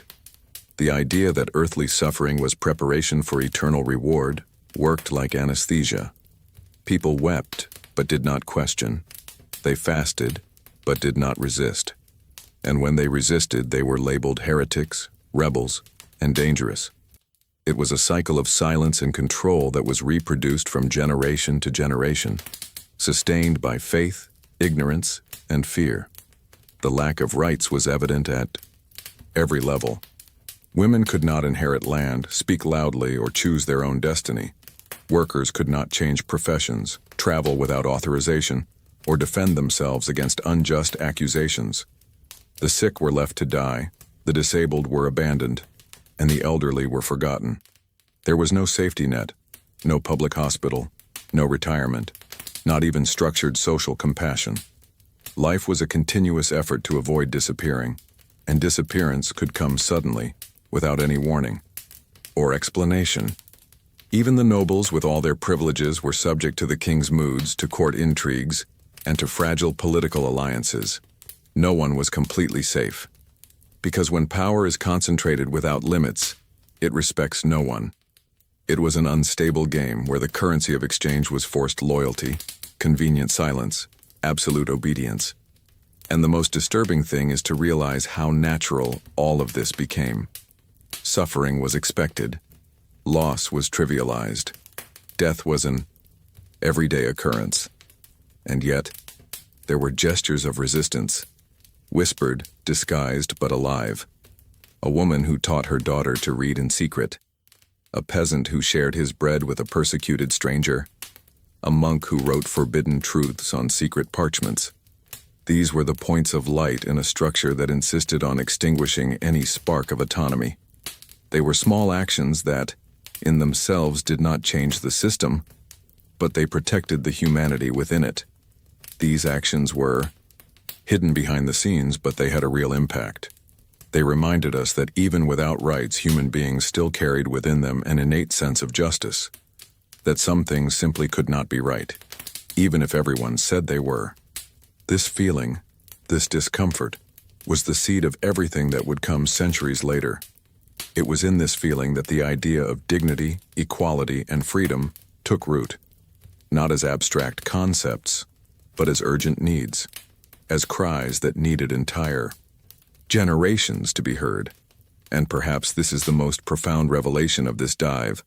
Rights were not born ready-made. They were conquered with pain, with blood, with silences that cried out when there was nothing left to lose. Today, when we speak of human, civil, and labor rights, we are talking about the response to centuries of erasure. We are talking about the refusal to accept that life can continue to be negotiated, measured, and regulated only by force. Write down, this makes sense to me. If this journey through a period of time without rights sparked in you a new perception about the value of freedoms that today seem simple, but that, for so long, were unimaginable. In the Middle Ages, the fear of disease was not just a vague fear or a public health concern. It was a fear with a face, with a smell, with a sound.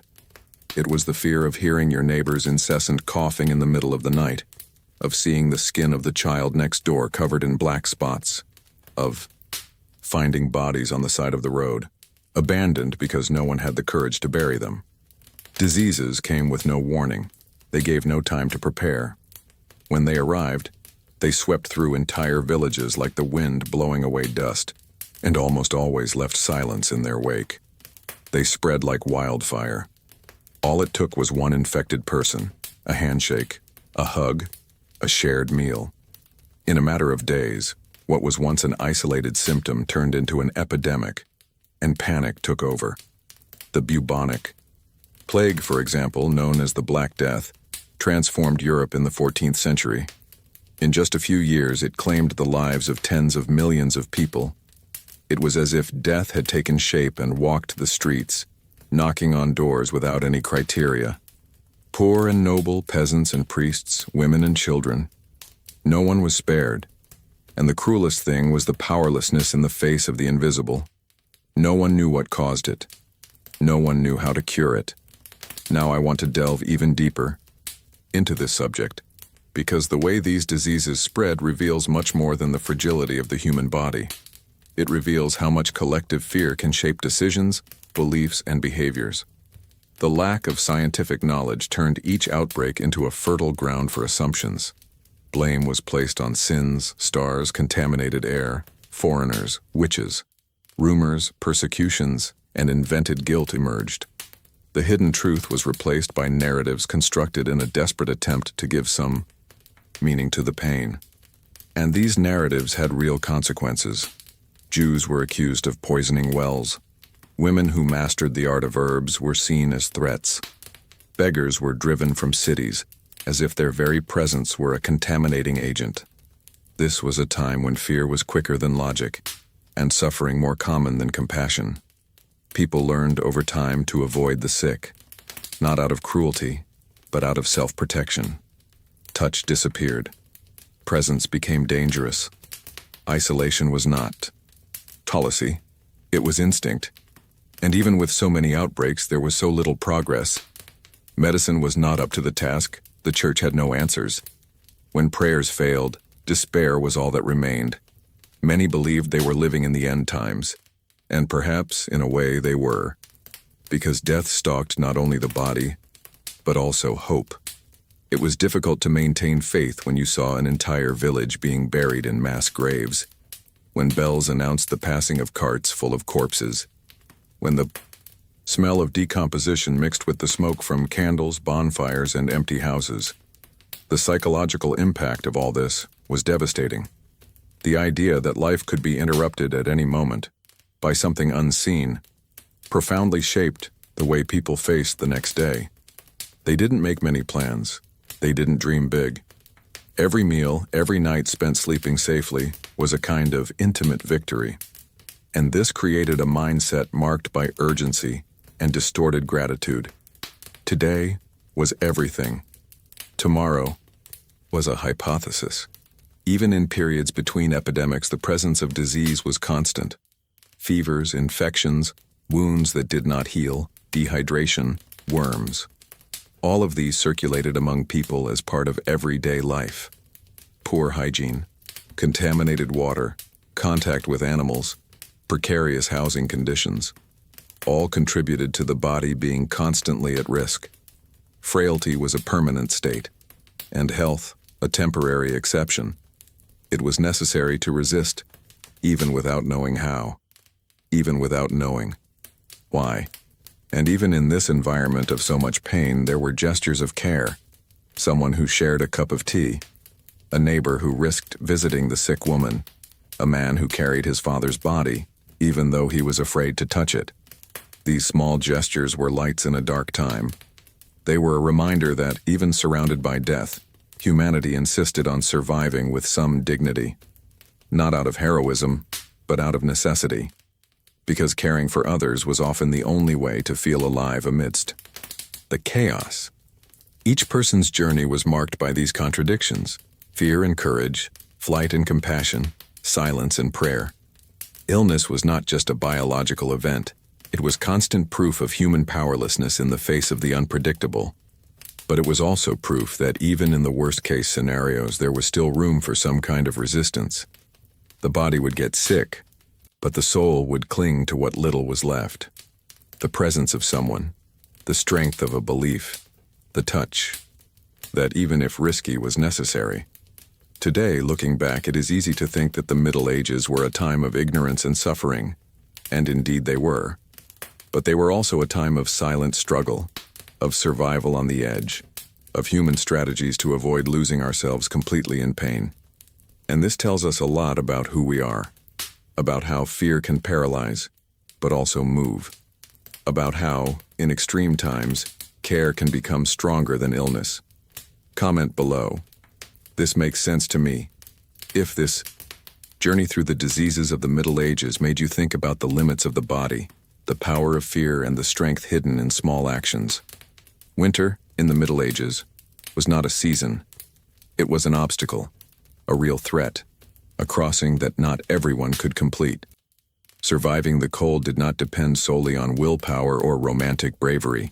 It depended on preparation, luck, and a physical and emotional resilience that, for most people, was pushed to the limit.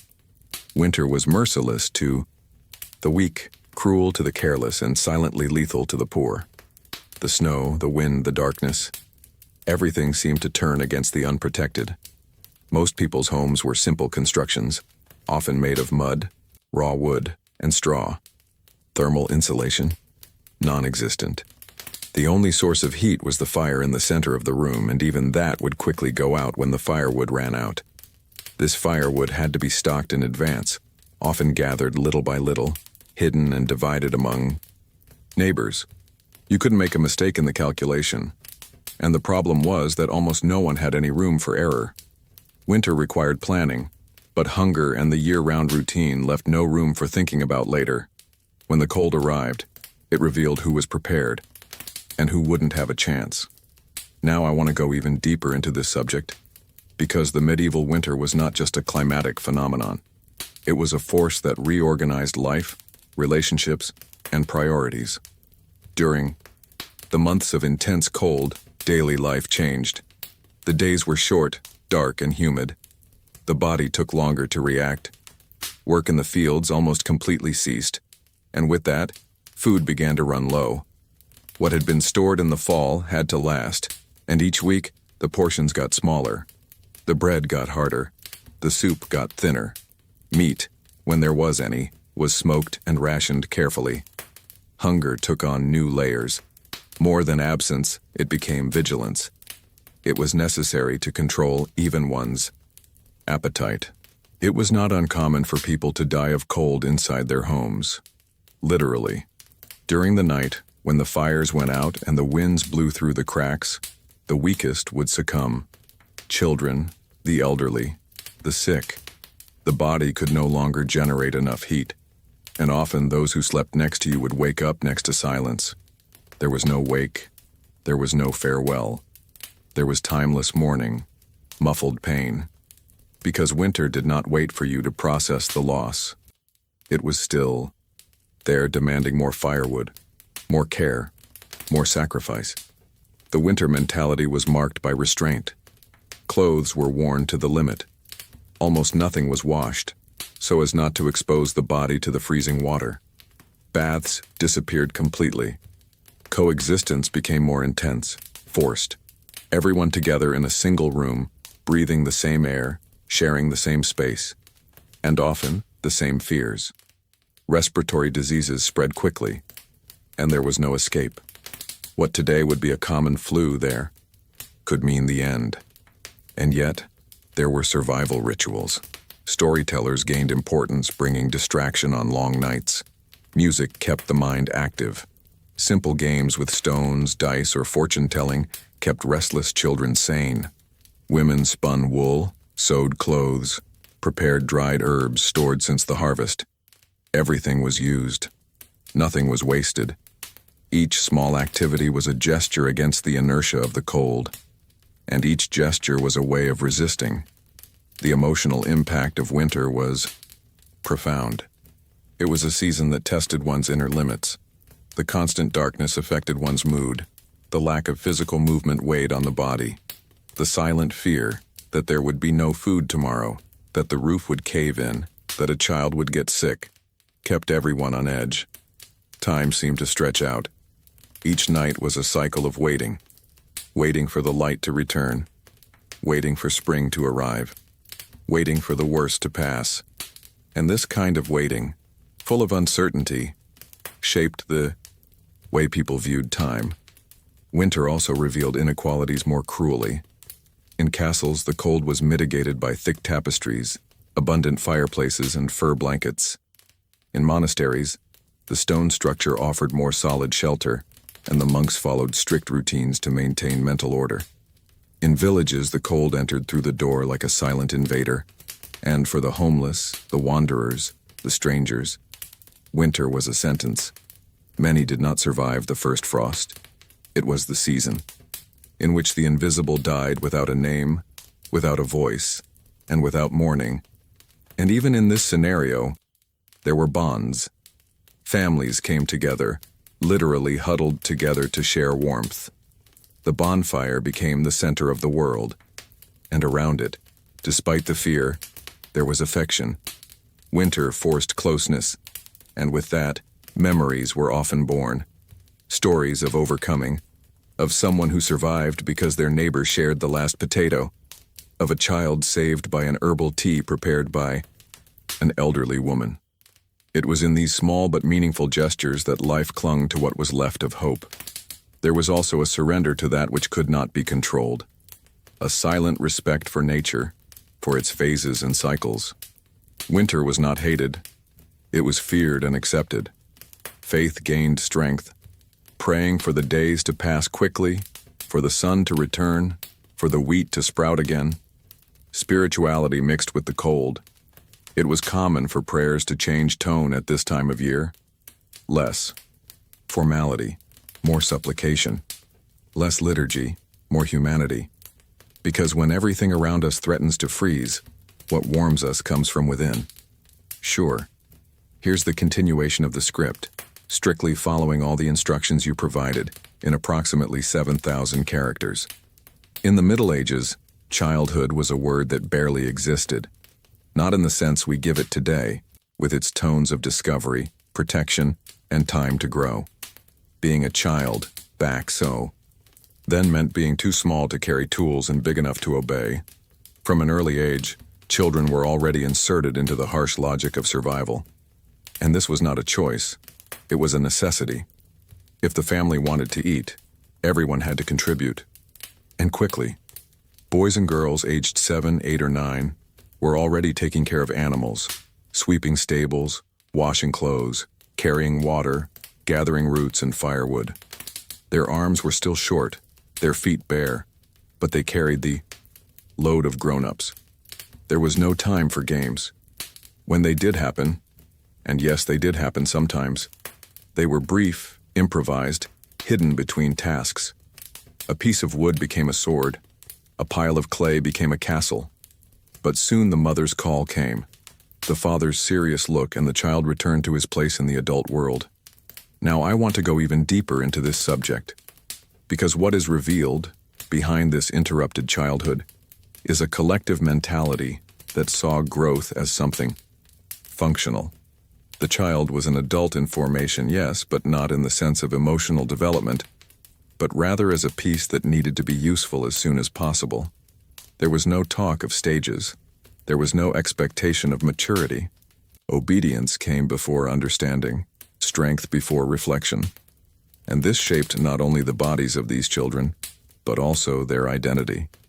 Boys were trained to take over their father's trade as quickly as possible. If the father was a farmer, the son would learn to plant, harvest, and tend to the oxen. If he was a blacksmith, the boy would spend his days at the forge, watching helping, and imitating. Mistakes were not welcome. Patience was short. The demands came as a silent ritual. Little by little, that boy stopped playing to carry the weight of the family name, the land, and the sustenance of the family. Girls, in turn, began early to take care of their younger siblings, to learn the secrets of cooking, sewing, and herbs. They were also trained to obey, to their father, their older brother, their future husband. Their lives were prepared to serve the family, to serve the home, to serve the role that society gave them. And any deviation from this could be a reason for shame or reprimand.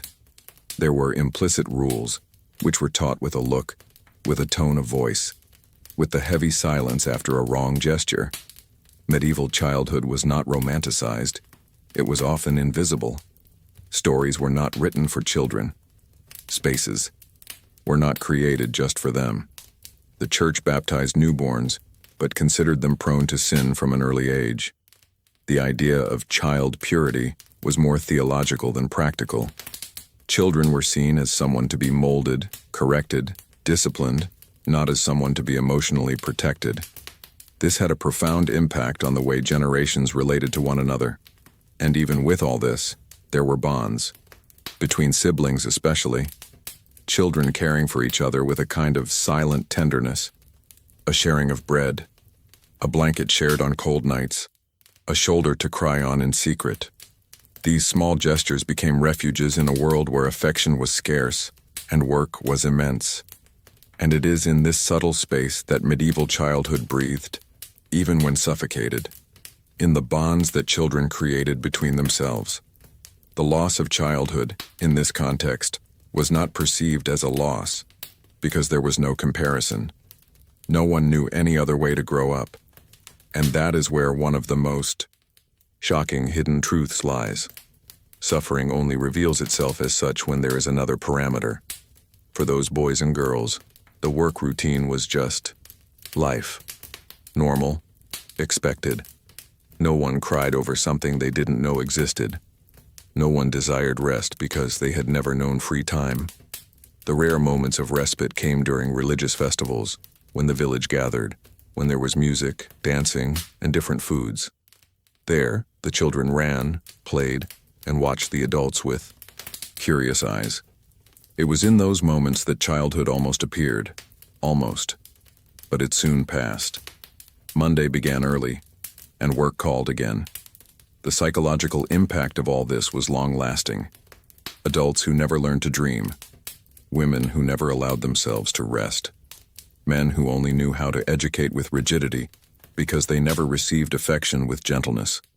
It was a cycle. Generation after generation, childhood was trained to fit into a system of urgency and survival. And yet, life went on, with strength, with resilience, with a silent wisdom that came from daily effort, from get up and go, from there is no choice. Today, when we look back on this past, perhaps the greatest revelation is not how hard it was, but how those children were able to move forward, to find joy even in the smallest things, to resist even without understanding why, to grow up without a hug but with courage. This in itself is a powerful reminder that childhood, even when stifled, insists on existing. And sometimes all it needs is space to breathe. Write down, I'm on this journey too.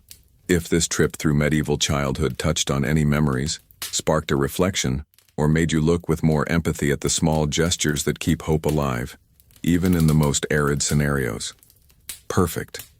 Here is the continuation of the script, strictly following all the instructions, and with approximately 7,000 characters. Act being a woman in the middle.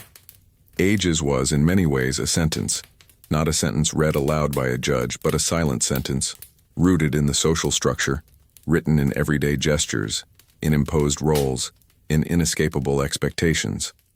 From birth, a girl carried a predetermined destiny on her shoulders, and the older she grew, the less space she had for herself. Women's lives were shaped not by choice but by imposition, and this was so common, so accepted, that few even knew there was an alternative. The birth of a girl was not usually a cause for celebration. In some regions, it was even mourned, because women, seen as dependents, as future expenses, were not heirs to land or to a name. They were people who would one day need a dowry to get married. They were people who would have to give work. And yet the girl grew up, and she quickly learned what she could and could not do, how to behave, how to dress, how to lower her eyes, how to speak little, how to keep quiet. Now I want to go even deeper into this subject, because behind this seemingly accepted structure, there are deep layers of suffering, of invisibility, and of silent strength. The hidden truth is that, although they were systematically oppressed, many women found ways to resist, to care, to create, to survive.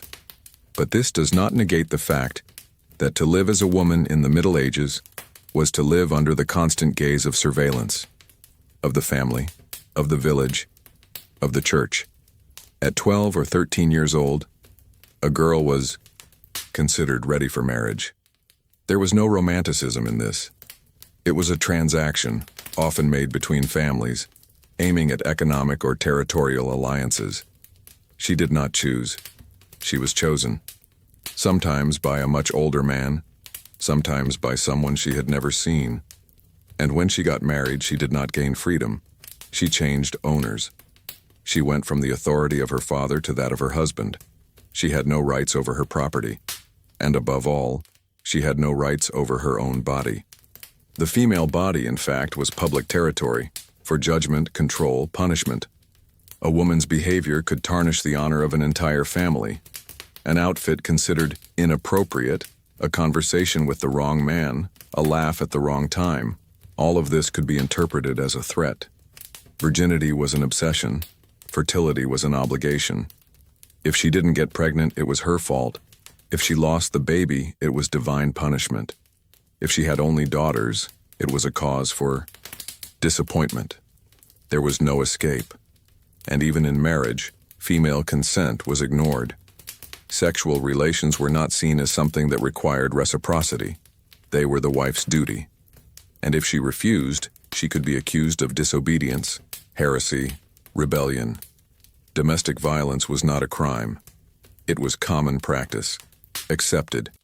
In many places, the husband had the right to beat, to punish, to arrest. Because romantic love, as we know it today, was practically non-existent in that scenario. Getting married was a function. It was not a choice. It was not freedom. Women who did not marry, on the other hand, were also targets. If they remained single, they were viewed with suspicion. If they were widows, they were pressured to marry again. A single woman was, for society, a piece out of place. And this generated fear. The fear of being marginalized. The fear of being called a witch. Because yes, the figure of the woman who deviated from the norm, who cured with herbs, who spoke firmly, who did not obey, was easily transformed into a threat, and often punished. Women who entered convents found a kind of refuge there. But even these spaces had their own rules of silence. Monastic life required chastity, obedience, and renunciation. It was an escape from marriage, yes, but not necessarily a path to full autonomy. Still, for many, it was the only way to study, to write, to preserve some space for themselves. And these women left traces, letters, poems, records, that today allow us to hear their voices muffled by time. In peasant life, women's work was invisible and exhausting. Women took care of the house, the children, the garden, the animals, and the food production. And yet, they were seen as their husbands' helpers. They rarely received recognition, much less rest. Childbirth, for example, was a moment of great risk. There was no anesthesia, no hygiene, and no adequate care. Many died. Others were left debilitated for life. But even so, they were expected to have many children. That was what made them useful. The mentality of the time did not allow for any loopholes. Women could not study. They could not inherit. They could not make decisions. And yet, they carried the weight of the world. They were the ones who supported the sick. They spent sleepless nights taking care of their children. They washed, sewed, and cooked. They hid their tears so as not to alarm them. They supported their families emotionally in silence. This hidden strength often went unnoticed, but it was there, persistent, discreet, profound. Today, when we look back on this past, what strikes us most is not just the institutionalized oppression. It is how much it has been naturalized, how much it has been passed down from mother to daughter, how much it has been legitimized by religious beliefs, laws, and habits.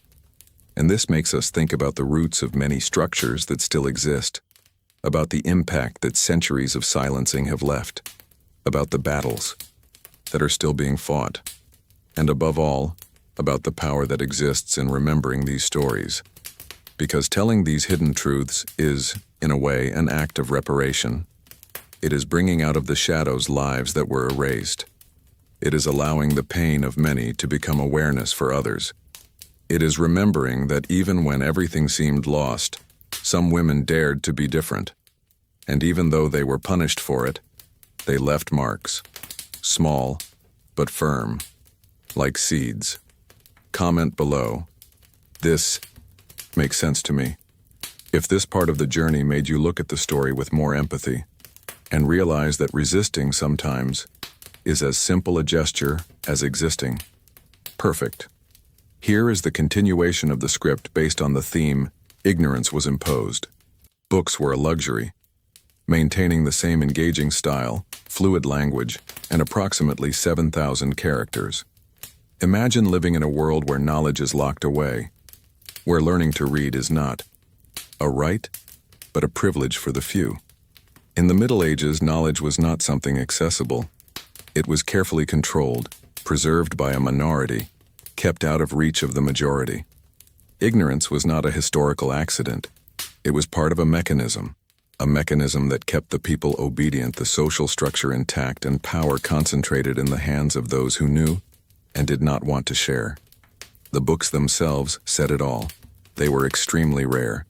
They were produced by hand, by copyist monks in silent monasteries, page by page, letter by letter, with inks made from minerals and sheets of parchment. It took months to finish a single copy, and each book was a jewel, guarded as if it were gold. They were not circulated through the villages. They were not lent, much less sold to the common people. A peasant could live his entire life without seeing a single book before his eyes. And that was not strange to anyone. Now I want to go even deeper into this subject, because what is revealed behind the absence of books is something bigger. A strategy for maintaining power. Reading and writing were seen as an attribute of the religious and noble elite. And this limitation was not just a question of access. It was a decision. A way of controlling not only what the people did, but what they thought. The hidden truth is that ignorance was useful. A people who do not read do not question. A people who do not write do not record. A people without words is a people without a voice. Even within the church, where writing was more common, not all monks were allowed to read certain texts. Many memorized prayers and copied sacred passages without fully understanding their content. Latin was the language of wisdom, and its complexity served as a barrier. The Bible, for example, could only be read in Latin. Masses were said in Latin, and most of the faithful did not understand a single word of what was said. Faith was lived by repetition, not by understanding. Religion was absorbed but not explained, and this had a direct impact on the way people interpreted the world around them.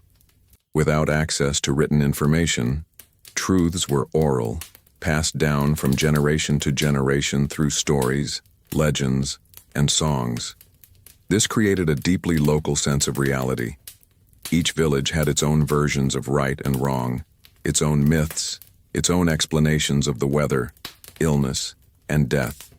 And this also created a mindset shaped by fear of the unknown, fear of what you don't understand, fear of asking questions. The few who dared to seek knowledge outside the established paths were viewed with suspicion. An overly curious villager who asked questions about nature, the sky, or the ancients could be accused of heresy. Studying on one's own was often risky, and women in particular were excluded from any attempt to learn to read. An educated woman was, for many, synonymous with witch. Knowing too much was dangerous, because knowledge transformed. And transformation frightens those who want to keep everything the same. And yet there was resistance, small, discreet, courageous. Some women managed to learn in secret. Some noble families allowed their daughters to be educated. Some travelers brought back stories from distant lands with different ideas. Some monks began to translate texts into the vernacular so that more people could understand. These seemingly small gestures were the first signs of cracks in a structure built on silence. The absence of books also created a different relationship with memory. What could not be written had to be memorized, and this generated a strong orality. People knew entire poems, prayers, recipes, diagnoses, proverbs by heart. The spoken word was gold, and storytellers were guardians of culture. There were no newspapers. There were no letters. News spread by word of mouth, and each sentence had weight because it could be the only information received for weeks. When books finally began to appear in greater numbers, with the invention of the Gutenberg press in the 15th century, the impact was revolutionary. The possibility of rapidly multiplying texts broke the exclusivity of knowledge. Ideas began to circulate, translations multiplied, protests took shape. And this was one of the first signs of the end of the Middle Ages, because when people read, they think, and when they think, they transform. Looking back at this time of locked books is a reminder that today's freedom to access any information, to question, to learn, is recent. It is fragile. It is an achievement. And for that very reason, it deserves to be defended, because the imposed ignorance of the past left scars. Scars that to this day are revealed in the difficulty of reading the world in depth, in the ease with which rumors spread, in the resistance to critical thinking. But it also left a lesson, that knowledge is a tool of resistance, and that every time someone learns something new, the world changes a little. Comment below. This makes sense to me. If this journey through the imposed silence of the Middle Ages made you value even more each book, each reading, each idea that you can access today and share. Perfect. Here is the continuation of the script based on the theme. You would hear the church bell more than your own family, maintaining the same fluid narrative style and with approximately 7,000 characters. In the Middle Ages, there was one sound that shaped the rhythm of life more powerfully than any word spoken in the home. The church bell. It was not just a spiritual reminder. It was a tool of social control, a timekeeper, a symbol of obedience. It was the one that woke, called, alerted, and silenced. In many villages, its sonorous presence was more constant than the voices of parents themselves, and in fact, it was heard more often. The deep, repetitive sound that echoed through the fields, alleys, and stone walls carried authority. It defined the times for prayers, work, celebrations, and even death. When the bell tolled a certain way, everyone knew someone had left. When it rang in short intervals, it was a warning of danger. When it rang softly at dawn, it was time to get up, even without the sun in the sky, and everyone obeyed without question. Because it wasn't just a tradition, it was a way of feeling like they belonged, even if they were submissive.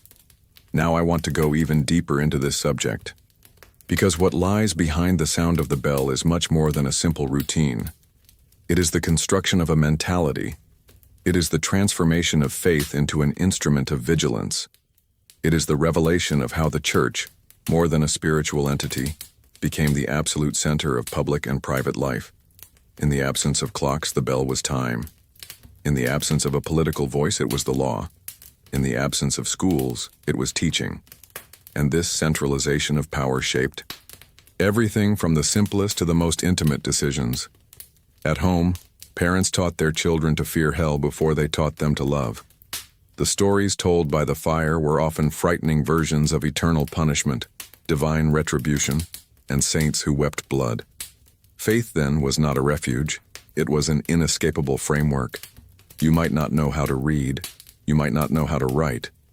But you knew from an early age that the bell dictated everything, and not disobeying the bell was often more important than obeying your conscience.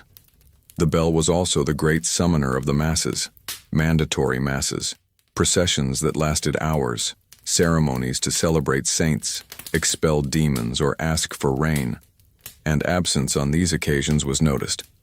A family that did not show up could be talked about, frowned upon, marginalized. Community life revolved around the church tower. The architecture of the villages reflected this. The church in the center, visible from every corner, imposing even in its simplicity. It was the eye of God, and also the ear of power. For centuries, church was the only place to hear music, read books, and learn something new. But the content was carefully filtered. The message was always the same. Obey, confess, repent. The bell, with its constant sound, reinforced this cycle. It was part of the strategy of repeating faith until it became a structure, not just a belief. The impact of this was profound. People internalized guilt as part of their identity, fear as part of their routine. And yet, there was beauty. The voices that joined in the chants, the candlelight flickering in the rituals, the smell of incense, all of this created an atmosphere that, for many, was the only moment of transcendence amidst the harshness of everyday life. The bell called, but it also welcomed. It called to duty, but also to hope. It was ambiguous, it was imposing, it was necessary, and above all, it was constant. Meanwhile, inside the homes, communication was different. Long silences, direct words, little time for deep conversations. Work consumed the hours. Hunger consumed the strength. Emotional education was non-existent. Affection was often replaced by demands. And in this scenario, it was not uncommon for the sound of the bell to fill the spaces where the family's words could not reach. The child learned more about right and wrong from the bell than from the parents' explanations. This leads us to reflect on the relationship between spirituality and authority, on how faith, when institutionalized, can cease to be a personal choice and become an imposed framework, on how the sound of a bell can guide the soul or imprison the mind, depending on how it is used, and on how, throughout history, the church has been much more than a place of prayer. It has been a court, a school, a hospital, a cemetery, a theater, a prison, and a platform. But even with all this strength, there was resistance. People who heard the bell, but chose to listen to their own hearts. People who questioned in silence, who found God in the fields, not in sermons, who understood spirituality as a connection with the land, with life, with others. These small gestures of autonomy, although rare, were powerful, because they showed that not every sound, no matter how loud, could silence the mind. Today, we can look at this past with different eyes. We can understand that the bell was, yes, a symbol, but also a reflection of a time when individual freedom was overshadowed by collective obedience, and that each chime told a story of faith, of fear, of control, of surrender, and also perhaps of longing for a voice that came from within and not from above. Comment below. I'm on this journey too. If this trip to the sounds of the past made you realize how even today we seek balance between listening to the world and listening to ourselves. In the Middle Ages, what we now call privacy was a non-existent luxury, and for many, even a meaningless concept. Life was public by nature, not by choice. If you imagine being able to retreat to a corner of your own, lock the door, and simply exist in silence, forget it. Houses were small, spaces were cramped, and almost everything, including feelings and pain, was experienced in common. One room, one entire family, no intimacy. Peasant homes, made of wood, clay, or rough stones, barely protected people from the cold rain or wind. They were fragile constructions with open entrances or, at most, improvised curtains in place of doors. And even in the castles or houses of the wealthiest lords, the notion of individual space was practically non-existent. What existed was the collective, the functional, that which served the community. Internal silence, and that of thought and body, was a rare territory. To live was to be exposed. Now I want to go even deeper into this subject, because what is at stake here is not just the absence of locked doors, but rather a structure of life where the individual was diluted into the whole. The decisions were not his. The gestures were not his. Time, the body, feelings, everything was traversed by a larger system, which decided what was allowed and what was inappropriate. There was no room for questioning nor for refuge. The home was not a shelter from society, but an extension of it. Inside these homes, parents, children, sometimes grandparents, and occasionally even neighbors or temporary workers slept together. On cold nights, everyone huddled together to share the warmth of heavy blankets and straw mattresses. If someone was sick, coughed, or cried, everyone heard. If a couple argued or made love, it was impossible not to notice. Daily life was lived with the doors open and ears always open. This context completely shaped people's mindsets. Growing up without privacy meant learning, from an early age, to contain yourself, to keep your emotions, control your words, and disguise your desires. You had nowhere to hide, not from others, not from yourself. The constant presence of others was like an uncomfortable mirror, reflecting even the thoughts you didn't want to see. Everything became collective: pain, joy, failure, and even sin. Speaking softly, whispering, writing in secret. These were rare, almost dangerous practices. The word intimacy was not part of the vocabulary. Individual identity was forged through obedience and repetition. Children learned to fit in with the group, not to stand out. Adolescence did not go through a period of self-discovery because there was no time or space for it. People grew up early, always obeyed, and kept quiet about anything that was not useful to the group. And there was an even more delicate element: surveillance. Without locked doors, the house was open territory for the entry of neighbors, messengers, priests, tax collectors, or guards. Knocking before entering was not customary. People would appear without warning, spy without guilt, give their opinions without being invited. And all of this was naturalized. It was not a question of invasion, but of coexistence. The house was an extension of the square, the village, the church. This brings us to a hidden truth about the time. The value of silence was unknown. Listening to one's own inner voice was a rare and sometimes dangerous experience. Thinking differently, feeling too much, or wanting something one's own was seen as rebellion, vanity, or sin. Introspection was a risk, because it could lead to doubt. And doubt in this context was a threat to order. Transformation, when it came, was almost always forced by pain, loss, or repression. And yet, between the holes in the walls and the noises of everyday life, moments of raw humanity emerged. A shared look in the dark, a silent gesture of care, a contained sigh before falling asleep. Small signs that, despite constant exposure, the desire for a space of one's own has always existed, because human beings carry this need to retreat, to think without being observed, to feel without being judged, to simply be. But the lack of privacy also created a kind of solidarity that we hardly know today. If a baby cried, all the mothers heard it. If someone was hungry, everyone knew. There was little anonymity but a lot of interdependence. And while this suppressed individual freedom, it also built real bonds of survival. You knew you weren't alone, even when you wanted to be. Looking at this reality today is like facing a raw version of ourselves, without walls, without locks, without filters. A life where everything was visible, where what was yours was never really just yours, where time was not divided by agendas and apps, but by voices, footsteps, breathing, where the house was an open field and the body a collective asset. The question remains, what have we gained and what have we lost since then?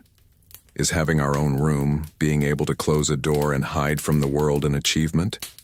Or is it also a form of isolation? What do we do with this silent freedom? How do we occupy this solitary space that our ancestors never had? Comment. This makes sense to me. If this reflection on the limits between the collective and the individual awakened something inside you. Perfect. Here is the continuation of the script based on the topic. The nights were dangerous and dark, faithful to all the instructions provided, with approximately 7,000 characters, in a continuous, fluid, engaging, and persuasive narrative tone. If today night is, for many, a moment of rest, introspection, and silence, in the Middle Ages it was the opposite. A dark, unpredictable territory where the darkness itself seemed to have life. Without electricity, without street lighting, without reliable lanterns. When the sun went down, security disappeared with it, and what was left was fear. Real, justified fear. Because at night, the medieval world changed shape. It became hostile, and at times, uncontrollable. Imagine being in a small village surrounded by open fields and dense forests. At dusk, everything would be pitch black. The only light came from the stars, the moon, if there was a moon, or the flickering flames of torches and oil lamps. These flames flickered as if hesitant to exist, and often were not enough to illuminate the ground itself. Stumbling over rocks, branches, or even animal remains was common.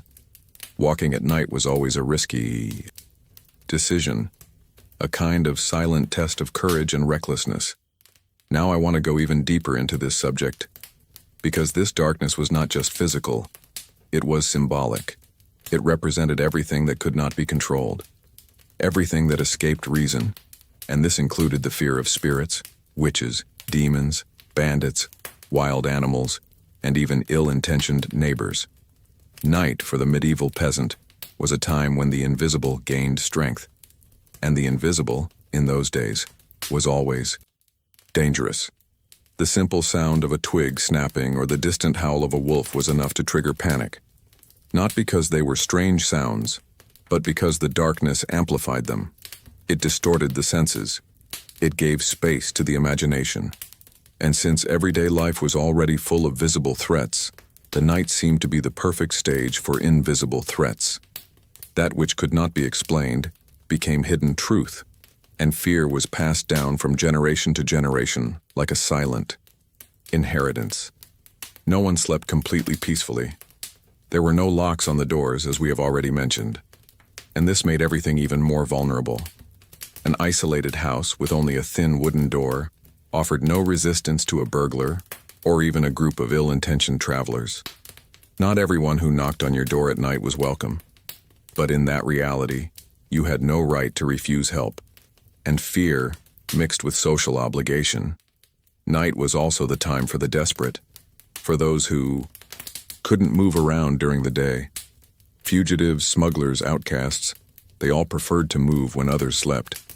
And this created an invisible layer of tension. It was as if the atmosphere itself changed. The sounds became drier, the wind became colder, time slowed down, and the feeling that something could happen at any moment, without anyone seeing, without anyone being able to help, was constant. In the larger cities, the situation was not much better. The narrow, poorly paved streets were full of dirt, excrement, and invisible traps. The lack of lighting made any walk an invitation to disaster. People fell into ditches, stepped on rotten remains, and tripped over abandoned barrels. And since there was no efficient nighttime policing, crimes took place in the shadows, without witnesses and without consequences. The fear of the night was also the fear of impunity. This darkness forced habits completely different from ours. The day began very early, and dusk was already a warning. Tasks had to be finished quickly. Conversations died down. Noise ceased. Doors closed, not with locks but with hope. And people retreated to the little they had. Supper was eaten in dim light, and bodies went to bed early, not just out of tiredness, but out of caution. The less time awake at night, the better. Interestingly, this routine also shaped spirituality. Nighttime was considered a time closer to the divine and the profane. Many believed that it was when tormented souls wandered, that Angels passed through the earth, or the demons whispered temptations. The deep silence of dawn was not just the absence of sounds, it was the presence of something inexplicable. The nighttime vigil of some monks, for example, was done as a form of protection, continuous prayers to ward off evil. They were the invisible sentinels of a world plunged into darkness. And let's not forget the cold. Winter nights were especially cruel. Poorly insulated houses couldn't keep the heat in, and many slept close together to survive. The fire had to be carefully kept burning, and firewood was a precious resource. Falling asleep and letting the embers die could mean waking up sick, or not waking up at all, and the fear of fires was constant. The balance was fragile. Too much heat, risk of fire; too little heat, risk of death. This nocturnal life, or rather, this life avoided at night, reveals another aspect of the human journey. How much we depend on light to feel safe. How much the dark activates our most primitive memories. How much the world, when it is not visible, seems more frightening. And how courage, in many moments, was simply the ability to resist until dawn. That is why, even today, in the midst of modernity, with automatic lights and cities that never sleep, we are still afraid of the dark. Because it is not just the absence of light. It is the presence of vulnerability. It is the backdrop of human history where reason falters and intuition takes over. And no matter how much we have evolved, this instinct is still with us. The difference is that now we can turn on a light. Back then, there was no choice. Write in the comments, "I'm on this journey too," if this trip through medieval darkness made you see the night with different eyes. Perfect. Below is the text based on Block 23. You would pray not to be drafted into war, in a continuous, fluid format, with about 7,000 characters, maintaining the same narrative and emotional style already established throughout the series. For much of the Middle Ages, a call to war was effectively a sentence.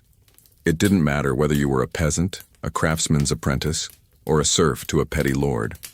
All it took was for the nobility to get into a fight and your name would be called, and your life would suddenly no longer be your own. There was no discussion. There was no choice.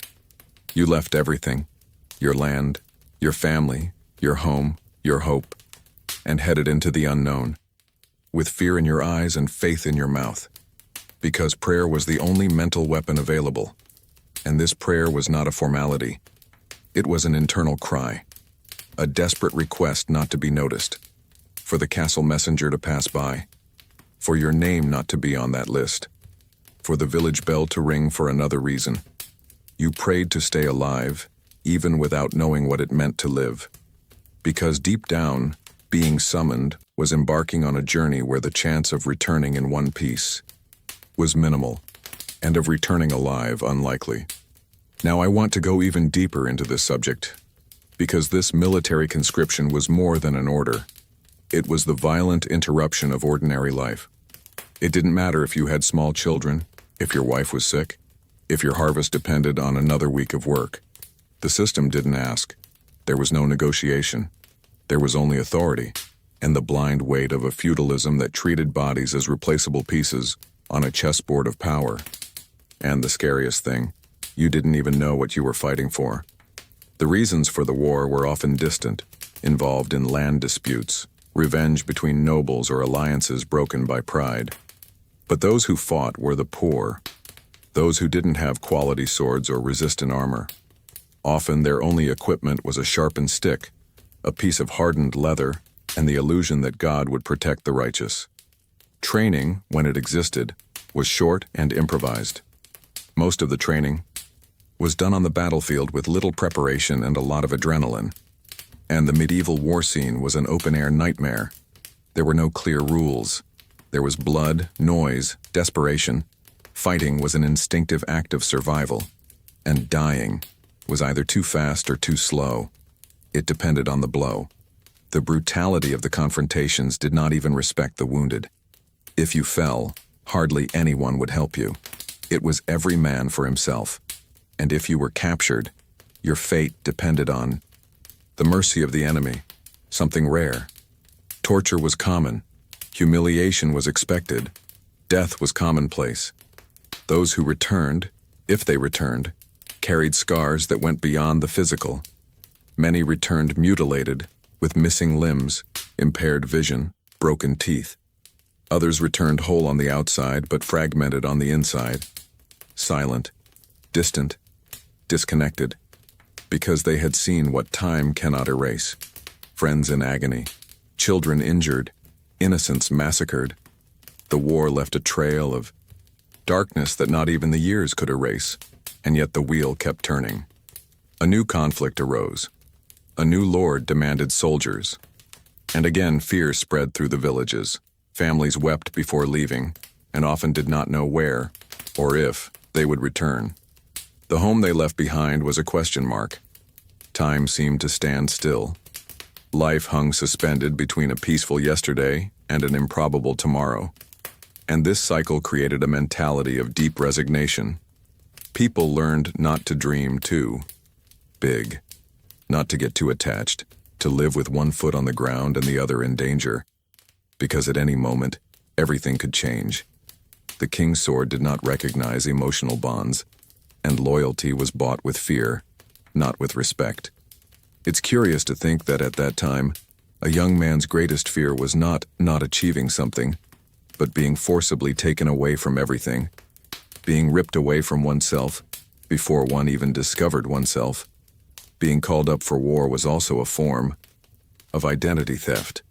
You stopped being a son, a brother, a husband, and became just a soldier, a number, a piece, an announced absence. This hidden truth about medieval warfare helps us understand the silent impact of institutionalized violence. It was not just in weapons or battles, but in everyday life, in chronic fear, in constant uncertainty, in the feeling that your life was always in the hands of someone far away who didn't even know your name.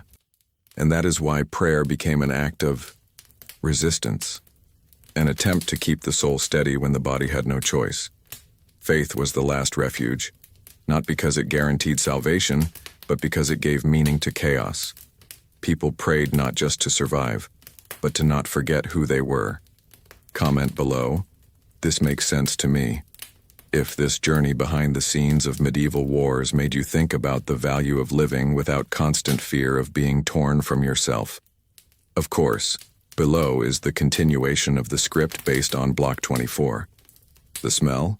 A mixture of sweat, smoke, and manure, with about 7,000 characters in continuous text maintaining the same fluid, engaging, and immersive narrative tone. Have you ever wondered what the Middle Ages must have smelled like? Not the romantic smell that movies like to portray with flowers, candles, and waxed wood, but the real smell, the raw smell that enveloped every village, every street, every human being who breathed at that time. Imagine waking up in the morning, leaving your house, and immediately being enveloped by a heavy cloud of accumulated sweat. Smoke from burning wet wood and dung, horse, pig, human. A smell that stuck to your skin, your clothes, the air. A smell that was part of the identity of that time. People got used to it, of course, but not because it was pleasant. It was because there was no choice. The nose learned to ignore what the eyes saw. The streets, already covered in mud and trash, were also the drain for human waste. Many threw their waste directly from the windows, shouting a warning before the bucket flew. Watch out below. But there wasn't always time. Life there smelled of urgency, of improvisation, of the total lack of hygiene as we know it today. And if things seemed better inside the houses, it was an illusion. Most of the popular homes were built with walls of wood and clay, poorly sealed, poorly insulated, unventilated, and with roofs that let in cold, rain, and insects. There was no bathroom, of course. A bucket in the corner did the job, and this bucket was emptied when possible in the village alleys. The smoke came from the fireplace, which was also the kitchen, the only source of heat and light. The fire burned all day, releasing a thick, dense vapor that permeated everything. And the most curious thing? This smell was also a status symbol. If your house smelled of smoke, it was a sign that you had wood to burn. Now I want to go even deeper into this subject. Because this constant odor, this harsh, almost palpable mix of human sweat, Rancid fat, dried feces, and soot shaped the way people related to each other, protected themselves, and even chose each other. Perfume, deodorant, scented soap, these were the luxury of the nobility if they existed. For the common people, what they did was disguise themselves, with herbs, rustic oils, or simply by getting used to the other person's smell. You knew someone was nearby before you even saw them, by their smell. Clothes, rarely washed, helped to concentrate all this. Made of thick wool, they absorbed the body's sweat for days, weeks, sometimes months. After a full day in the fields or on the streets of the market, the clothes were hung up and worn again the next day. The humidity, body heat, and accumulated dirt created truly living environments. Lice, fleas, and other parasites hid there comfortably. And the smell, once again, was not a detail. It was part of the journey. The mouth was also a center of odors. No toothbrush, toothpaste, or dental floss. Oral hygiene was done at most with a cloth, a chewed twig, or a rustic solution made of ash and salt. Teeth could rot while still young. Gums would bleed. And heavy breathing was more common than rare. But no one commented, because everyone was in the same boat. And anyone who dared to criticize someone else's smell needed to look at their own first. And diet also had a major influence on this scenario. Diets rich in animal fats, with salty preserves and fermented foods left a clear metabolic trail. It was a smell coming from within. Sweat carried what the stomach could not digest well. And with the scarcity of clean water for bathing, the body found no relief. It was as if the smell was saying, I am alive, I am resisting, but I am exhausted. And there's another layer to this. Smell was also used as a tool of judgment. The rich accused the poor of being too natural. The poor accused the rich of using perfume to hide their decadence. It was a silent struggle between appearance and survival, and smell was often confused with character. Smelling bad meant being inferior, even if the cause was a total lack of basic resources. This sensory detail gives us a clue about the most profound transformation in history, how we learned over time to value the invisible. What we now call cleanliness and hygiene was a distant, almost mystical concept. Many even believed that bathing too much opened the pores to diseases, and strong perfumes were seen by some as provocations to demons. Body odor therefore became part of identity, belief, and the collective ignorance imposed by time. So the next time you turn on the hot shower or reach for a scented soap, remember that this is a modern privilege. A privilege that, centuries ago, not even kings enjoyed frequently. A bath a week was a luxury. One a month was normal. Smelling good? An unattainable dream for most. In the Middle Ages, smell was not just a condition. It was a direct consequence of the way life was organized, of the political and social decisions that separated those who could preserve themselves from those who simply had to endure. Comment below. I'm on this journey too. If this dive into the sensory backstage of the Middle Ages made you rethink what comfort means, and how much we take simple things for granted. Perfect. Here is the continuation based on Block 25. And still, there was love, parties, and hope, maintaining the same narrative tone, fluid and engaging, with about 7,000 characters exactly as you requested. Now, I want to go even deeper into this subject, because despite everything we have said so far, the smell, the dirt, the lack of rights, the diseases, the constant fear and the relentless harshness of medieval daily life, there was something that continued to pulse in the midst of the darkness. The human capacity to find beauty where, at first glance, there seems to be no room for it. Yes, the Middle Ages also had love. A love that sometimes arose from secret vows, other times imposed by convenience or survival. But amidst the chaos and exhausting routine, there was always a look exchanged in the countryside, a gesture of tenderness in a cold stone house, a scribbled note hidden behind the cover of a forbidden book. Stories of medieval romances did not only live in the noble courts. Even among the peasants, in the forgotten villages, there was the desire to connect, to form bonds, to dream of having someone by their side. And even though marriages were often arranged and the word choice was rare, the feeling of care between two people found space, because love, in that reality, was also an act of resistance. And what about the festivals? Yes, there were celebrations, and there were plenty of them. Despite all the religious oppression, wars, and poverty, the medieval calendar was full of commemorative dates, almost all of them linked to the agricultural cycle or the Christian calendar. There were harvest festivals, solstices, celebrations of saints, collective weddings, and even events that lasted for days. On these occasions, music echoed through the streets, drums beat loudly, and bare feet danced in the mud as if tomorrow didn't matter. It was at these times that the peasant could forget, for a few hours, the pain in his back, the fear of the feudal lord, and the empty stomach. It was an emotional relief, a collective, almost spiritual break. The drinks were rustic, the food was scarce, but the energy was real. People danced until their feet gave out. Stories were told around the bonfire. Troubadours and street artists circulated, bringing songs, jokes, and tales from other lands. Children ran free. Old people smiled with their toothless mouths. Young people took risks in games and disputes. Everything was simple, but deeply human, because the party, deep down, was the cry for life in the face of a reality that was too harsh to be faced in silence all the time. And hope? It existed, even if in small doses, even if often sustained by blind faith or superstition. There was hope in the eyes of a woman waiting for her husband to return from the fields.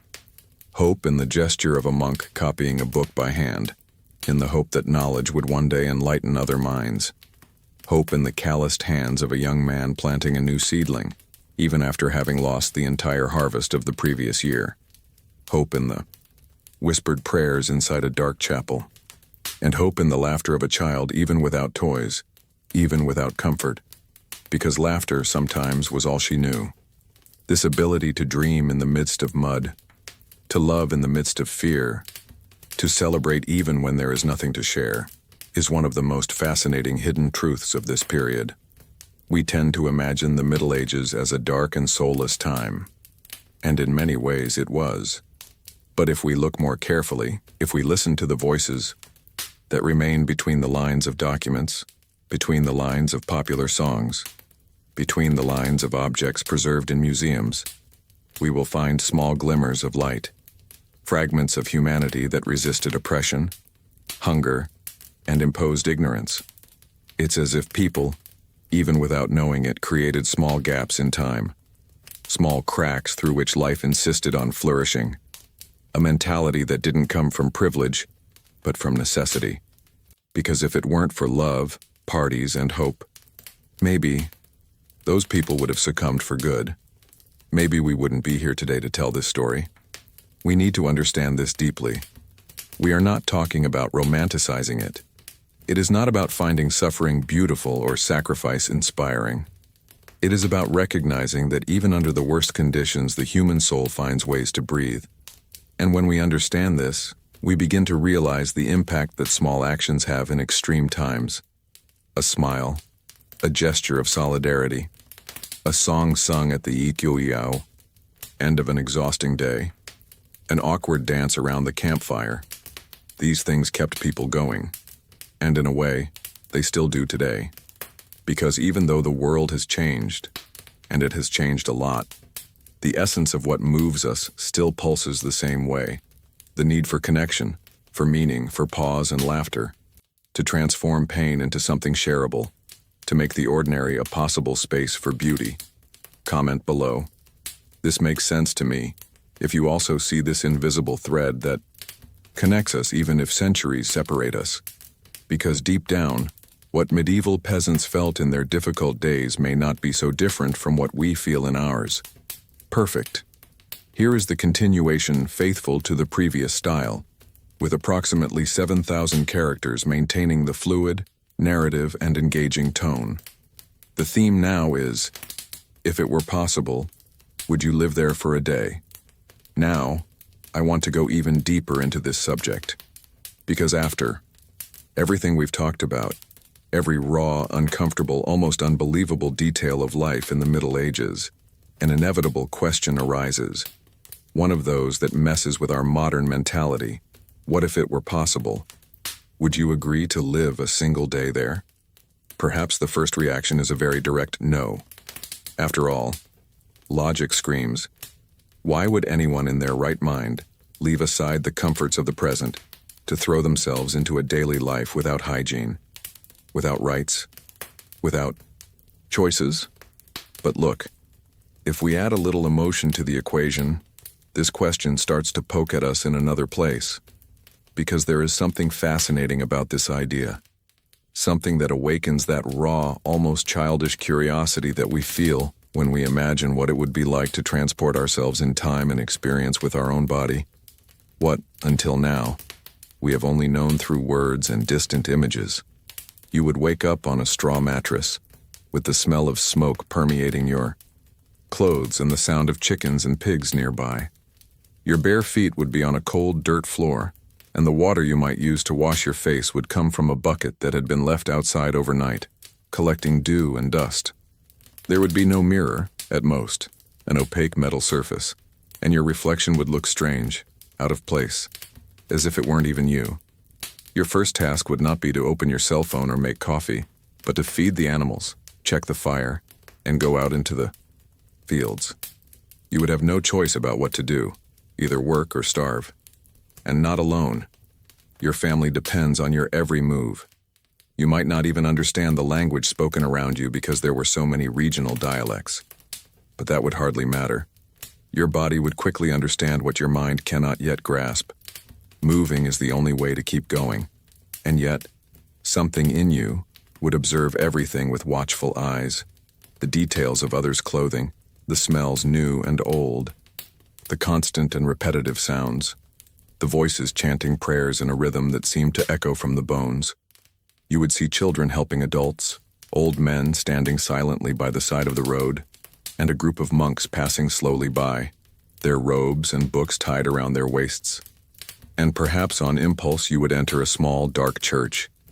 The light coming through the narrow window would form a golden beam on the stone floor, and in that moment, only in that moment, you would feel the weight of time. Not the time of the clock, but the time of the soul. The time when everything was made to last. A harvest took months. A candle took hours to melt. A marriage was for life. And death, well, it was always there. But not as a lurking monster, but as a known, accepted presence, as part of everything.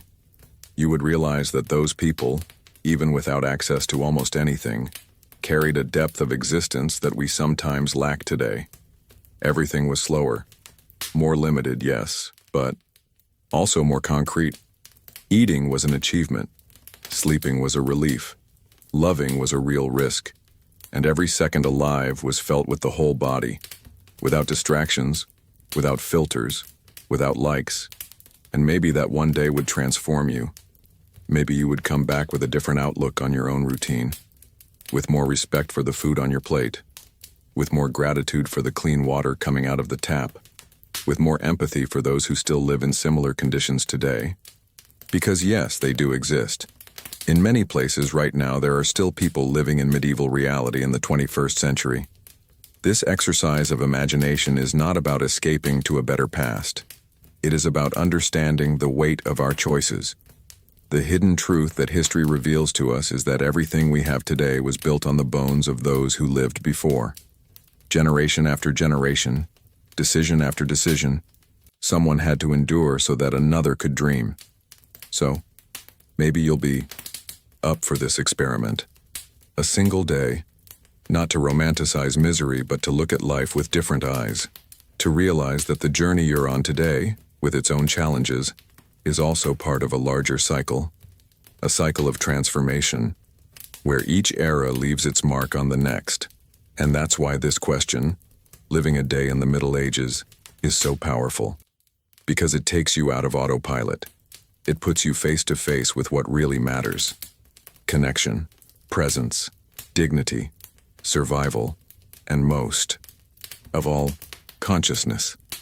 And if you've made it this far, truly, Thank you for joining me on this journey through time. Perhaps at some point during the video, an image stuck with you.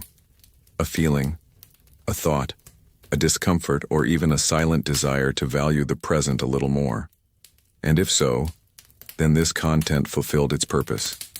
If this conversation made sense to you, if it awakened something new or just made you look differently at a past that seemed so distant, leave a comment saying, "I'm with you until the end." It's a way for me to know that this connection happened and that it's worth continuing to create content like this, which goes beyond the obvious. Take advantage and leave a like too. This will help this video reach more people who, like you, are looking for content with more depth, more truth, more soul. And if you feel that this type of reflection is valuable for your journey, subscribe to the channel. Here, each new video is an invitation to see history not as something frozen in time, but as a mirror of our own existence. Oh, and there's a video here that complements all of this. Click on it and continue with me there. There's still a lot worth discovering together.